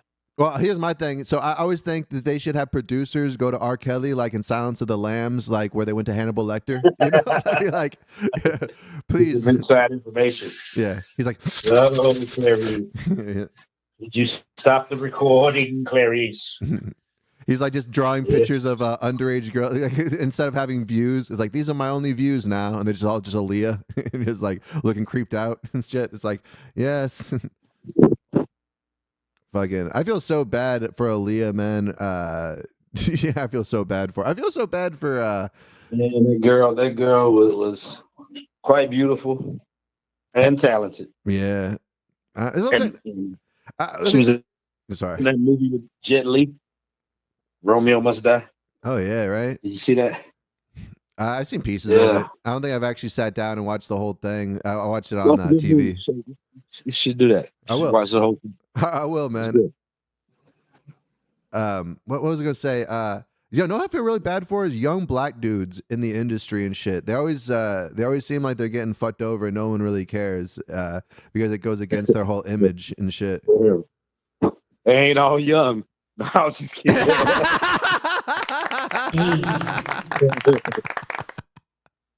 But I ain't gonna say nothing bad about nobody, man. I'm blessed to have done what I've done on Aqua Teen and on the Brack Show. I've met a lot of people, done a lot of things. It ain't over yet. I'm still going, and I'll still be doing it as long as they keep calling me up to do it. I'm gonna keep on keeping on, bro. Yeah, man, I love that. So, do you have any goals? If you love what you're doing, and they pay you to do what you love to do, I mean, that's a win-win, right? That's a win-win scenario right there. Okay, dude. And they just don't pay me enough or as often as I like to get paid. That's what I was thinking, because those episodes are so short. In the perfect world, I'd have 50 credits to my name. I envy these guys who get all these voiceover credits. I ain't get all these voices and shit. I may have 3, but I'm working on it. Trying to get more out there, more stuff to do. You know what I'm saying? If anybody's listening who's hiring, I am in SAG now, and I'm available. Oh yeah, that's right, dude. I saw. I was going through your YouTube stuff, looking at your videos. Congrats on the GoFundMe going through. Congrats on being in SAG, man. That's badass. And also, if you guys want to check out, are you still doing the commissions? I know there's probably a wait list and all that, but are you still doing the art commissions? I'm doing commissions. There is a waiting list, but I take money in advance and I put you on the list. They start at $200. If that's just you just want the Aqua teams, the 3 main characters, and maybe Carl or a Moon Knight or 2 thrown in. Anything more exotic or detailed than that, then the price increases. Say, for example, you want Carl water skiing in a lake versus the Moonanites, and you want Meatwad to be the water skis that he's skiing on, that's going to cost a little more than $200. So we'll have to negotiate. But I don't usually try to get people too bad with stuff. And my wife is making plushies. Oh, badass! And where can people find those plushies? Dash Voice of Frylock. That's where the shop is. Also have a website, careymeans.com. You can check that out. And my prices for my prints for sale are on there. I got like 30 prints you can choose from. I'll sign them and get them to you free of charge. No shipping fees for the prints. Now, what my wife has, those plushies, she's asking to pay for shipping for those. But those started like 300 or something like that. And they're great. There's like, she's got like a life-size shake. Jeez. Like $300 for sale, That's man. crazy. She's working on meat wad now. She's gonna do a Frylock. She did a Frylock prototype, but he was just too damn big. He was like big as a damn pillow. I was like, that's a little too big, baby. You know, tone it down a little bit. And Yeah, just one 'cause it more was her time. idea to make 'em. Yeah, what was the link to the store? Because we got the CareyMeans.com. What was the link to the store to get Carey the? Means dash Voice of Frylock. It's on Facebook. Fantastic, man. So everybody go check that out. Also have a YouTube channel. You can check that out. It's just my name's like at Carey Means or whatever it is. Like just like on Instagram, YouTube, Instagram, you know. But my YouTube channel is usually me and my antics, whatever's going on at whatever con I'm at. Videos from like having dinner with celebrities and just moments with people that I'm out and about with at these shows and stuff from the show itself. So that's what's cool about my YouTube channel. I need to get some more subscribers so we can monetize that bad boy. Yeah. Yeah, man. Trust me, me too. I just got to Subscribe to 74. my YouTube So. channel as well. Yeah. Bringing do you, this is probably a corny question. Before I ask the corny one, so do you get a lot of people just asking you to do the voices that you do, and do you get annoyed by that, or do you get kind of tickled, or it depends on your mood? When people ask me to do a line as Frylock, and I usually hit it with "Shut Up, Shake" or something like that. No, be quiet. Don't get a jam box. You know, just silly stuff like that. They ask me what my favorite episode is, and of course, it's Super Birthday Snake. Oh, BY Super wants a Birthday pet. Snake? Fuck yeah. Nathan Scott Phillips. Well, name him Nathan Scott Phillips. He staples the bunny ears to the snake. Snake devours them. So they get him drunk, and then Meat White ends up getting drunk. And Shake ends up getting devoured by the snake too. And Frylock blows it all to hell and gets on the phone and says, "Pick up a couple of bitches, bring them over, put a cigarette on your damn eye." That is comedy gold, my friend. Yeah. It really is, dude. Like the It's my Oxygen favorite Hunger Force is episode fucking because, brilliant. Frylock gets him some, you know, gets a couple of hookers to come over to the house. Gets his get laid with some chicks, man. Finally. Yeah, he's really the only one that ever. Terminator style. Come on, how could that not be my favorite episode? It's all pimped out and everything. Of So course. what do you think I prevents like that Frylock? Frylock is not normal Frylock, where he gets the chance to get wild, as it were, step outside the box, pun intended. You know, going thinking outside the box, as opposed to his normal character, who's always in control and does the right thing or wants to do the right thing anyway. Except for the time he cut Carl's penis off. That really wasn't the right thing, but I don't know. Well, let's put it this way. I mean, maybe it was causing Carl a it lot of wasn't the right thing problems. for Carl. Yeah. Whatever the case may be, it was not the right thing for Carlito. No. I like how much But, you were worried about Carl's penis and stuff. It seems like that really bothered you. Did you almost go like, I can't do this episode. I'm not going to have Carl. Frylock will never chop. It didn't bother me, but it was funny how he was the one who cut it off when they were trying to prevent it from happening in the first place. That's the irony of it. That's the irony of the whole thing. He was the one who ended up cutting it off. And he's like, I don't want to get my dick ripped off. Don't worry about it, Carl. I'll cut it off for you instead. Okay, somehow that's better. You know, I guess that's better somehow. Well, yeah, if someone's got to do it. Cut his laser beam eyes so they could reattach it. I don't know.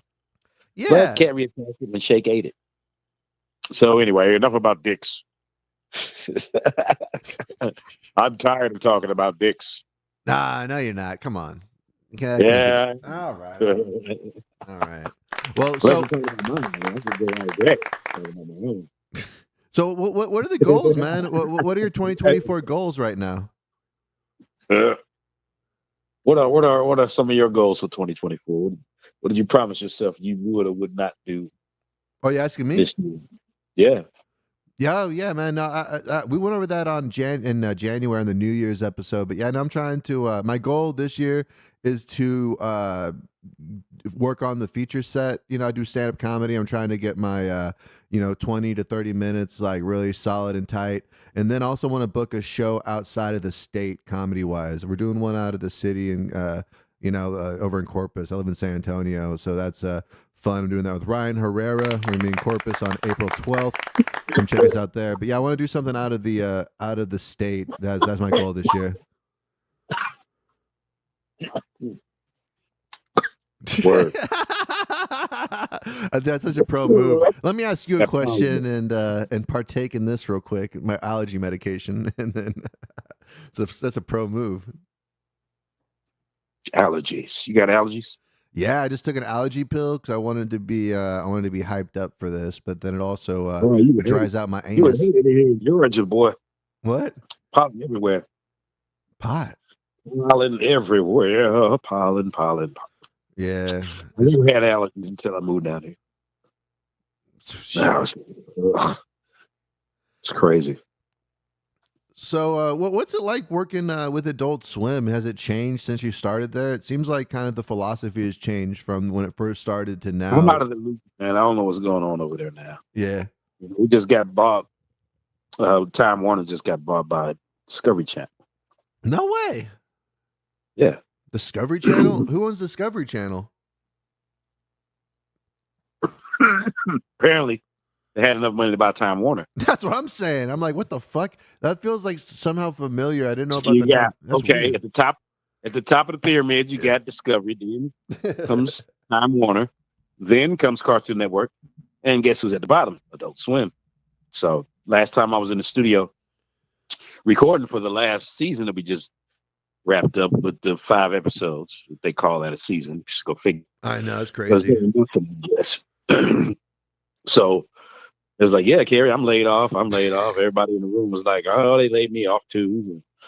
These are guys who've been working on my show since the show's inception, since 2000, 2001. And they all laid off now. So I'm like, should I stop telling people we're back? What's the deal here? Is there going to be just these 5 episodes and no more? I don't know. I hope that they wouldn't do us like that. Well, they're going to care for us and go, okay, that's it. We're done with you. I hope that's not the case. But like I said, Discovery Channel just bought the whole shebango. So we'll see what happens. Apparently, Warner Bros. Owns Discovery. But man, in this day and age where they're keeping The Simpsons and basically every IP that has any kind of credibility is getting milked, man, hopefully Aqua Teen Hunger Force is on there because I want you getting all those checks. I want them to. Well, I wouldn't worry about The Simpsons because Disney owns them. So hopefully they'll buy up Aqua Teen Hunger Force and then they'll just. Disney? I mean, is that a good thing or a bad thing? Not. No. That'd probably be a bad thing if Disney got a hold of us. We probably couldn't cuss no more. We just got able to start cursing now. Shit. Oh yeah. If you watch the latest seasons, we really didn't curse like we curse now. It used to bleep everything. You know what I'm saying? Everything. It would be funny, like a dolphin noise or something like that. But I don't know. Some people are on the fence about that. Some people think it's funnier when they bleep stuff. Some people think it's funnier when the curse words. So, what do you think? I don't know. Either way, I think it's funnier when I get the check. Yeah, if it's a That's funny the line, funniest. it's a funny line. Some lines are funnier when they're bleeped, when the curse word is bleeped. I will say that because you know what they said.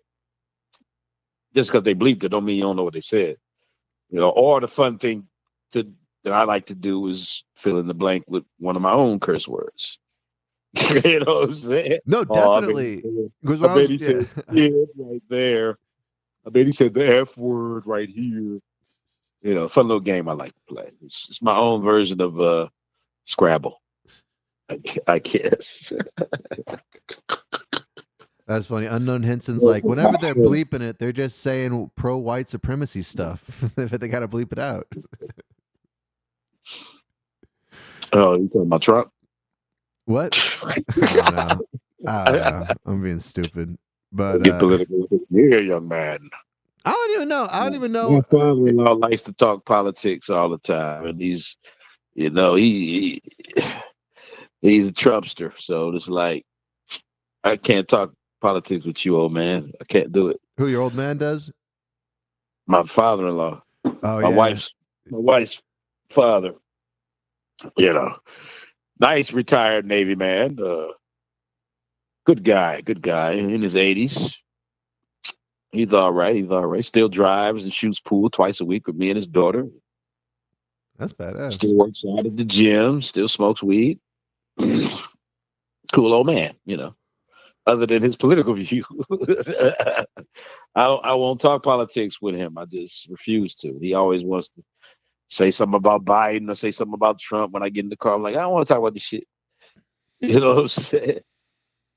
I don't Yeah, want to it's talk about hard, man. It is hard just because it's like, yeah. I don't get political. You know what I'm saying? I'm an entertainer. I want to make you laugh. I want to make you cry. I don't want you to think about who's going to run the country. It's you decide. Don't put me in it. I'll help you decide when I go to the poll and vote or whatever. So you know. Did you always have that attitude, or was that something that like did you always feel that way, Yeah, I've or always been a non-political type person. Absolutely. I did run for senior class president. That's as oh political hell as yeah. I didn't win. Oh shit. Do you They remember gave who it to won? a white guy. Oh They well. trusted the white guy. They didn't want the black guy. I mean, well, come It's on. the truth. It's the truth. It's the truth. I'm not saying they gave it to him because he was white. That was a joke. I'm just joking about it. Hey, no, He hey. probably was a better candidate for the job anyway. I was too much of a slacker by the time I was a senior in high school. So I was cutting first period, getting old winos on the corner to buy us a bottle of Night Train or Manischewitz or something like that. We drink that shit, smoke a joint, then we go to class. fuck We yeah. lifted all day. Senior, that was my senior year. That's amazing. Don't remember much after that, but other than that, it was pretty fun. That's hell yeah. And so how'd you get into were you doing theater in school or did you kind of pick that up later on? On a dare in college, somebody came to my dorm room and said, hey, they're looking for somebody to play a character of questionable moral fiber. They wanted somebody to play a gay guy, okay? They were looking for somebody to play. This is the 80s now. Everybody's trying to be all macho and shit. You know, secure with their manhood. So nobody was auditioning for it. So I was like, I'll go audition for it. I'm secure in my manhood. I know I'm a man. I could play a gay guy on stage. That's not a problem. So I went and read for what I thought was going to be that part, but I ended up getting the part of the villain of production, the heavy. So that's what got me to start acting. That and my older sister. We used to go see her in plays and stuff like that when she was in college. And I kind of like, damn, that looked like fun. And it is. It is fun. That's what I tell people who want to get into the voiceover business. Start with theater. Do some theater. Take some voice lessons if you can. You know, if you can't, just stick with the theater, and that'll get you out. It'll get anybody out of the shell really, and prepare you for almost anything in life. If you do some theater, just for shits and giggles, just try it. You might like it. That's badass. I love that advice for people. Yeah, so go try theater. Are you still doing theater, or are you kind of focusing Oh, more on no, other no, stuff? no, I'm not doing theater anymore. I would love to do something if the price was right. You'd have to pay me for sure because the days of me doing shows for little or nothing are long behind me. I have done shows for little or nothing, believe me. Just to say, you know, I was up on stage, I got interviewed, reviewed by the local paper, and this is the start of something big. You know? No, that was my big You motivation. know, Yeah. you gotta do those shows that don't pay you nothing or little. 'Cause that's how you get to know yourself as an actor. That's how you get to know you really want to do it.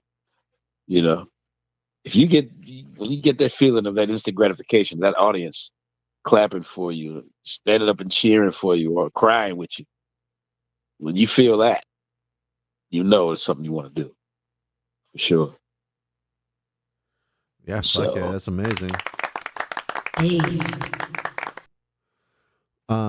Yeah. So are there any particular roles that you're interested in, playing? And also, when did you decide? When did you make that transition that you're like, you know what, I know my worth. This is, was that a recent thing, or did you kind of learn that early on? Ever since my voice changed, when I was a teenager, I used to sound like my sister on the phone. Until my voice changed, and once they dropped, they dropped real low.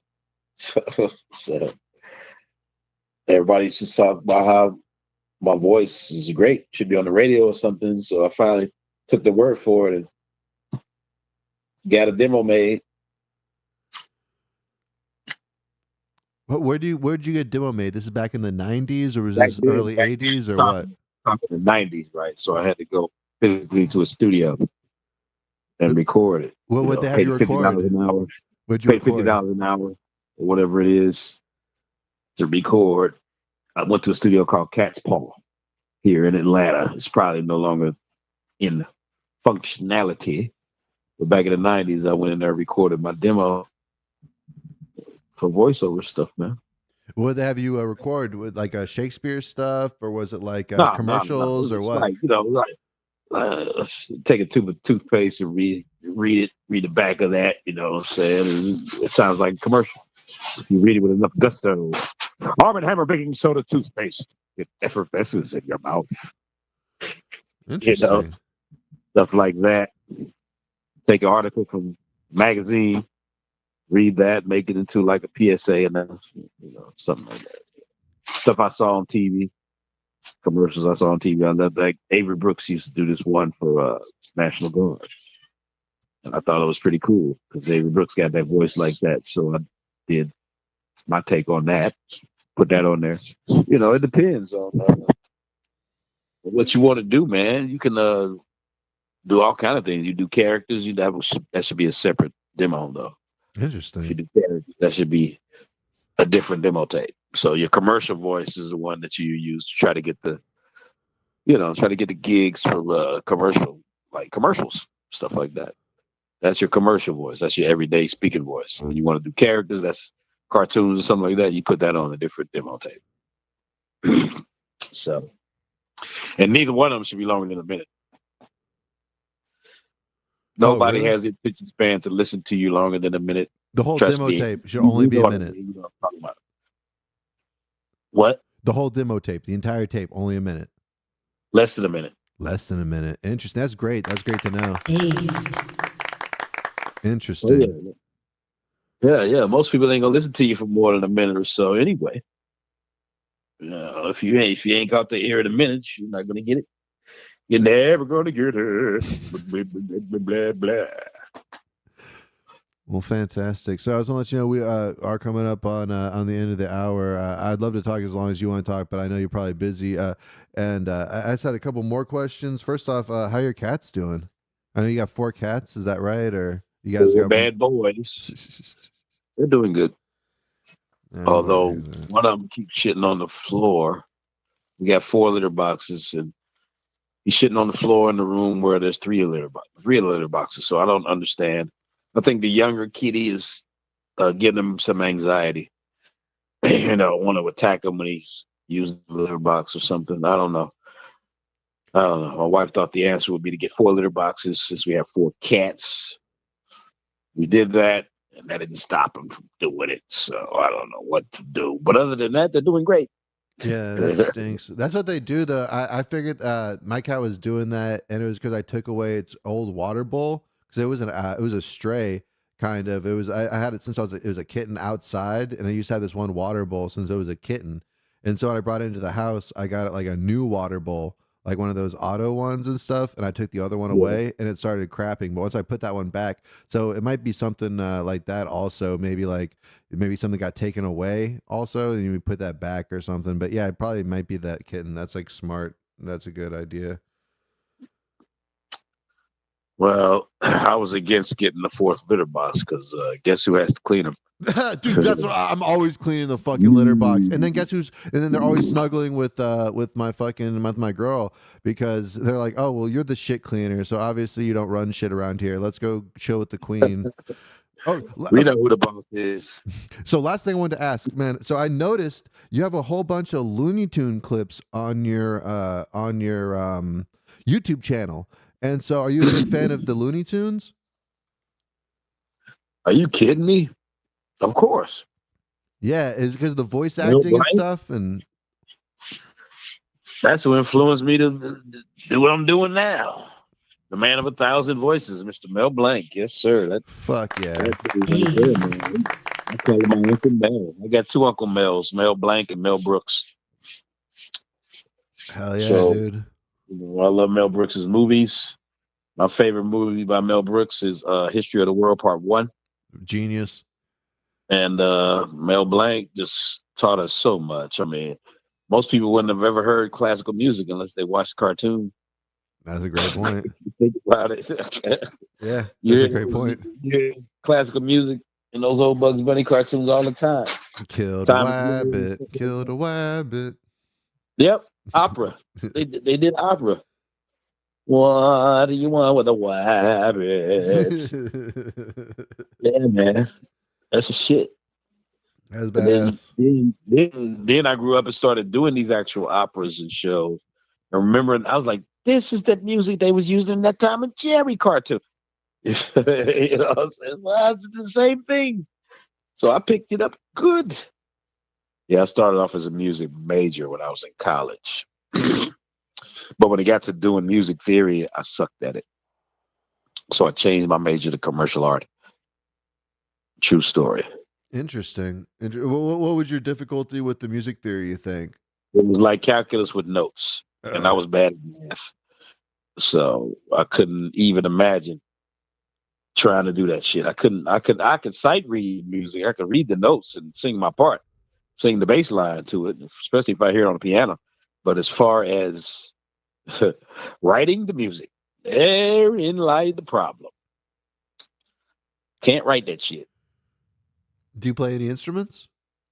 Nope. Well, I did play the trumpet when I was youngin', growing up in St. Louis. Well, I transferred to a different elementary school that didn't have a music program. So that ended that. I was pretty good at it too. Yeah, you ever think about you should get one of those ones off of Amazon. I think you get them for like a Look, couple man, hundred of those plastic ones. I ain't about to disturb my house and home. Trying to learn how to play trumpet. My wife would probably throw it out the window. Well, don't stop playing that The damn cat starts trumpet. shitting in the trumpet. We're playing Reveille to get her up in the morning. Yeah, right. That's a Then good you'll be point. hearing about my divorce. Carey Beans gets divorced. His wife had enough of that damn trumpet. Man, I'm the same way. I can't make a sound in my own house without it's like, what's going on down there? I'm just living. I'm just living my life. Just closing a cabinet. I don't know. Just closing a cabinet, boss. Live my life in peace. Nah. Do your cats attack you? No, that's the beautiful part about the woman I'm married to. We're a lot alike as far as being talented with stuff. Like she makes these plushies and she all. One second, cut out there. She makes these plushies and what? Fairy wings. Oh, what? Like for that you wear? Yeah. Oh, that's chill. Oh yeah. I might need to get some of those. She takes me to a nightclub here called the Heretic. It's actually a gay bar, but they have goth nights once a month. So she takes me to the goth nights. And we just recently had a thing a couple of months ago where she and I both set up booths to sell our wares, So I was signing autographs as Frylock, doing the Frylock thing at my table. And she was right next to me at her table with all her fairy wings and feathers and elf ears. And she's a goth chick. So she goes by Cute Goth Pirate online. So if you're interested in getting something from her, like one of these plushies, $200-$300, she's got the Master Shakes sitting over here. You can find those on my page as well. If you go to my page, the sales page I told you about, you can find her plushies on there too. They're for sale. And I don't know how much she charges for shipping. It probably depends on how much they weigh. They really don't weigh that much because they're plushies. So they're like little pillows or big pillows, depending on how you look at it. But yeah, man, he makes all this stuff by hand. Makes them herself. That's So badass. she was charging $500 for him, but through the general consensus, she's like, okay, I'll drop it down to $3. Times is hard. Drop it down to $3. And that's pretty reasonable, I think. She's got some smaller ones that are a little cheaper. I don't know. You have to talk to her about her shop, about what she's got. Same shop, different products. So that's what's up. I gotta do a thing with I don't know if you heard of that thing I did with the Batman the Animated Series fan fiction film they did. It was like a web comic or something. Yeah. And Yes, played I Jim did. Gordon. I'm doing it again. So I'm about to get ready to record again for. He just sent me another script, so I'm gonna be doing another Jim Gordon. Jim Gordon, my best Jim Gordon. Damn it, Batman! Get over here now. You should tell I don't do it like that. But when you think about Jim Gordon, you think about this old white cop. You know what I'm saying? Yeah. You don't really think that he, until Jeffrey Wright played him. Was it Jeffrey Wright? I think the actor's name, the brother who played him in the last version of Batman, the Batman movie. He was a black Jim Gordon. That's the first time I've seen him have a black Jim Gordon. They had a black Perry White, Lawrence Fishburne, and what was that, Man of Steel? Yeah. Who's Perry White? Lawrence Fishburne played Perry White. But who's Perry White in the Batman Perry or the White Superman mythos of the Daily Planet? Yeah, I realized, man. I really don't know much about the Superman mythos. Yeah, freaking yeah. Peter Parker got to deal with J. Jonah Jameson. Yeah. Superman has to deal with Perry White. Perry White, nice, I like that. Clark Kent, Superman, whatever. Yeah. If only a new Superman, new dude playing Superman. So where can people find you with the Batman animated series? Is there a website for that, or they're gonna put it up on Instagram? They're on Instagram. And do you remember what the Batman just fan animated series or something like that? Or either way, it's a fan page, Mhm. but that's the name of it, Batman the Animated Series. All right. Well, I'll look for that and share that. I guess the series like them doing it because they haven't gotten in trouble by calling it that yet. So they must have approved it. Anyway.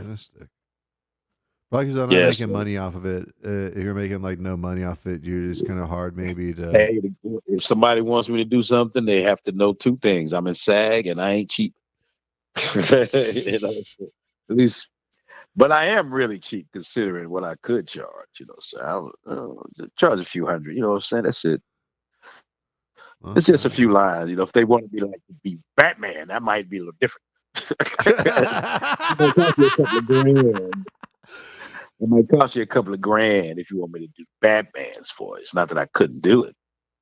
What would you do for Batman, or would you have to sit on it? Like, you said the Frylock came to you? I would have to come up with something different. Interesting. I won't copy Christian Bale. Everybody and their mama's done that. I'm not going to do that. It would be a cross between Frylock and my best Kevin that I could possibly muster. Nobody can be Kevin but Kevin, but Kevin who? What's his name? He just passed away. Let's see. The Batman. Oh, let me see. Kevin Batman. Let's see. Kevin Conroy? Kevin Conroy, yeah. Was he the one that was in the original Batman animated series? Batman animated series, yeah. Yeah, and also Mark Hamill is the Joker. That's amazing. That's why he won't do it. He won't do it anymore because Kevin Conroy is gone. Nah, that's sad. That's respect. I can't blame him for that. That's respectful, dude. That's like crazy. I love that. I mean, I can see where he's coming from. Like you probably wouldn't do Frylock if fucking Dan. What's it? Haven't offered him enough money yet, probably. If the price is right, he'll do it again. Yeah, once that Star Wars money dries up. $1 billion. Okay, all right. All right, Batman, you twisted my hand. Yeah, pretty good. Thanks. All right, man. If that'll do her. It'll do her, dog. Hey, can I just ask one favor? Could you just do Frylock saying bad first impressions or Thundercleese, if you don't mind? If you do, I totally get it, man. I really appreciate your time, but I don't know. I just what now? Just a Frylock saying bad first impressions, or you listen to bad first impressions. If you can't, I completely understand. Bad first impressions. Yeah, that's the name of the show. Oh, okay. Yo, this is Frylock. This is Bad First Impressions. You're listening to. Check it.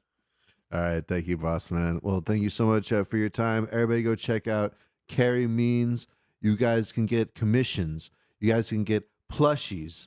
You guys can get voice acting if you pay the SAG minimum or whatever you work out with Carey Means. The motherfucker ain't cheap because he's a legacy. Carey Means dash the voice of Frylock. You can find it on Facebook. I also have a website, careymeans.com. Check out all the wares there, and my wife's wares as well. Peace, love, and frog grease, y'all. I'm out. Thank you so much, boss man. That was Carey Means, the voice of a generation. You've listened to him on Adult Swim for more than 2 decades. He's been there in your hearts and minds, and he's going to be here for a long time. And he was on the Bad First Impression show today. Comic Con in May, so come check it out if you're in that area. Just look it up, East Texas Comic Con. I will be a guest in the hazy for sheezy, looking for some good barbecue, y'all. Bring him some freaking barbecue, guys. Come on, we can't let Carey Means down. If you guys are in East Texas, they said they gonna hook me up when I get there. So we'll see what happens. Somebody said already that they know a place, so we'll see. I'm from St. Louis now, so we know our barbecue. Just want y'all to know, Texas, I'm coming. yes, the St. Louis ribs, never frozen. Mr. Means, thank you so much for your patience. I will holler at you. I'm out of here. Stay safe, boss man. I forgot to hit out the hang up button. East. I thought you were gonna hang up by myself. Sorry. I coughed on my own spit there. Well, thank you guys so much for listening. That was Carey Means. I was trying not to talk over him too much, but the thing kept cutting out, so it was kind of hard to tell when he was going to talk or not. But I really appreciate him calling in. That was amazing. Really cool dude. Had a great time talking to him. If you guys are listening this week, we do this every week on Saturdays, 12 to 2. Thank you so much, and that has been a funky dealer. Nine a winner. Pay the front line, take the don'ts. He's coming out again for a new point. Get your bets down, ladies and gentlemen. 4-4's the point, mark 4. Ace, deuce, scrap, wants 4. Ace, deuce, scrap, wants 4. Ace, deuce, scrap, wants 4. Ace, deuce, scrap, wants 4. Ace, deuce, scrap, want 4. Scrap, want 4. Who wants the hard 4? 5 wants 4. Check me out, y'all. 9 a winner. Got a hot hand. Place your bets, ladies and gentlemen. 9 a winner. Got a hot hand. Place your bets, ladies and gentlemen. 4, and he made it the hard way. Pay the front line, take the hard. We have a shooter and a good one. Coming out for a new point. Get your bets down, ladies and gentlemen. He's a rolling point as 9. Place 9. Place 9. 8 shooting for 9.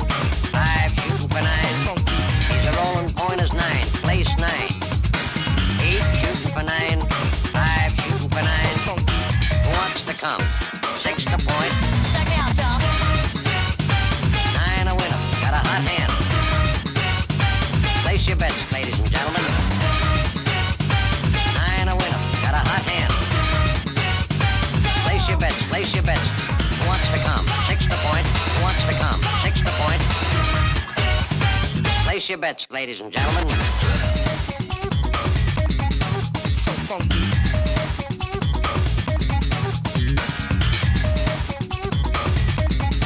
So funky. Check me out, y'all. 8 shooting for 9. 5 shooting for 9. He's a rolling point as 9. Place 9. 8 shooting for 9. 5 shooting for 9. Who wants to come?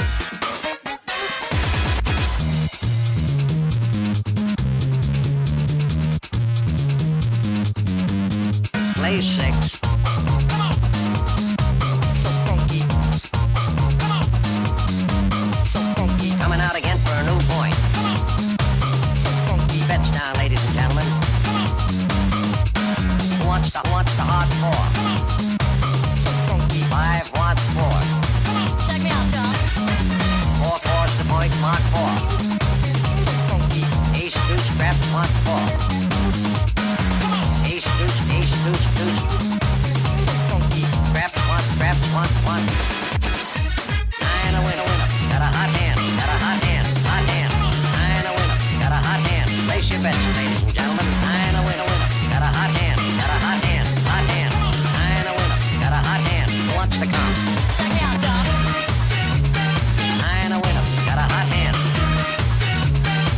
your bets, ladies and gentlemen. 9 a winner. Got a hot hand. Place your bets, place your bets.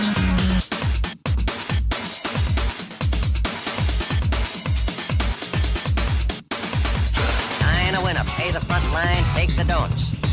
He's coming out again for a new point. Get your bets down, ladies and gentlemen. 4-4's the point, mark 4. Ace, deuce, ace, ace, deuce, who wants to come? 6 the point, who wants to come? 6 the point, who wants to come? 6 the point. Play 6. That's all, folks.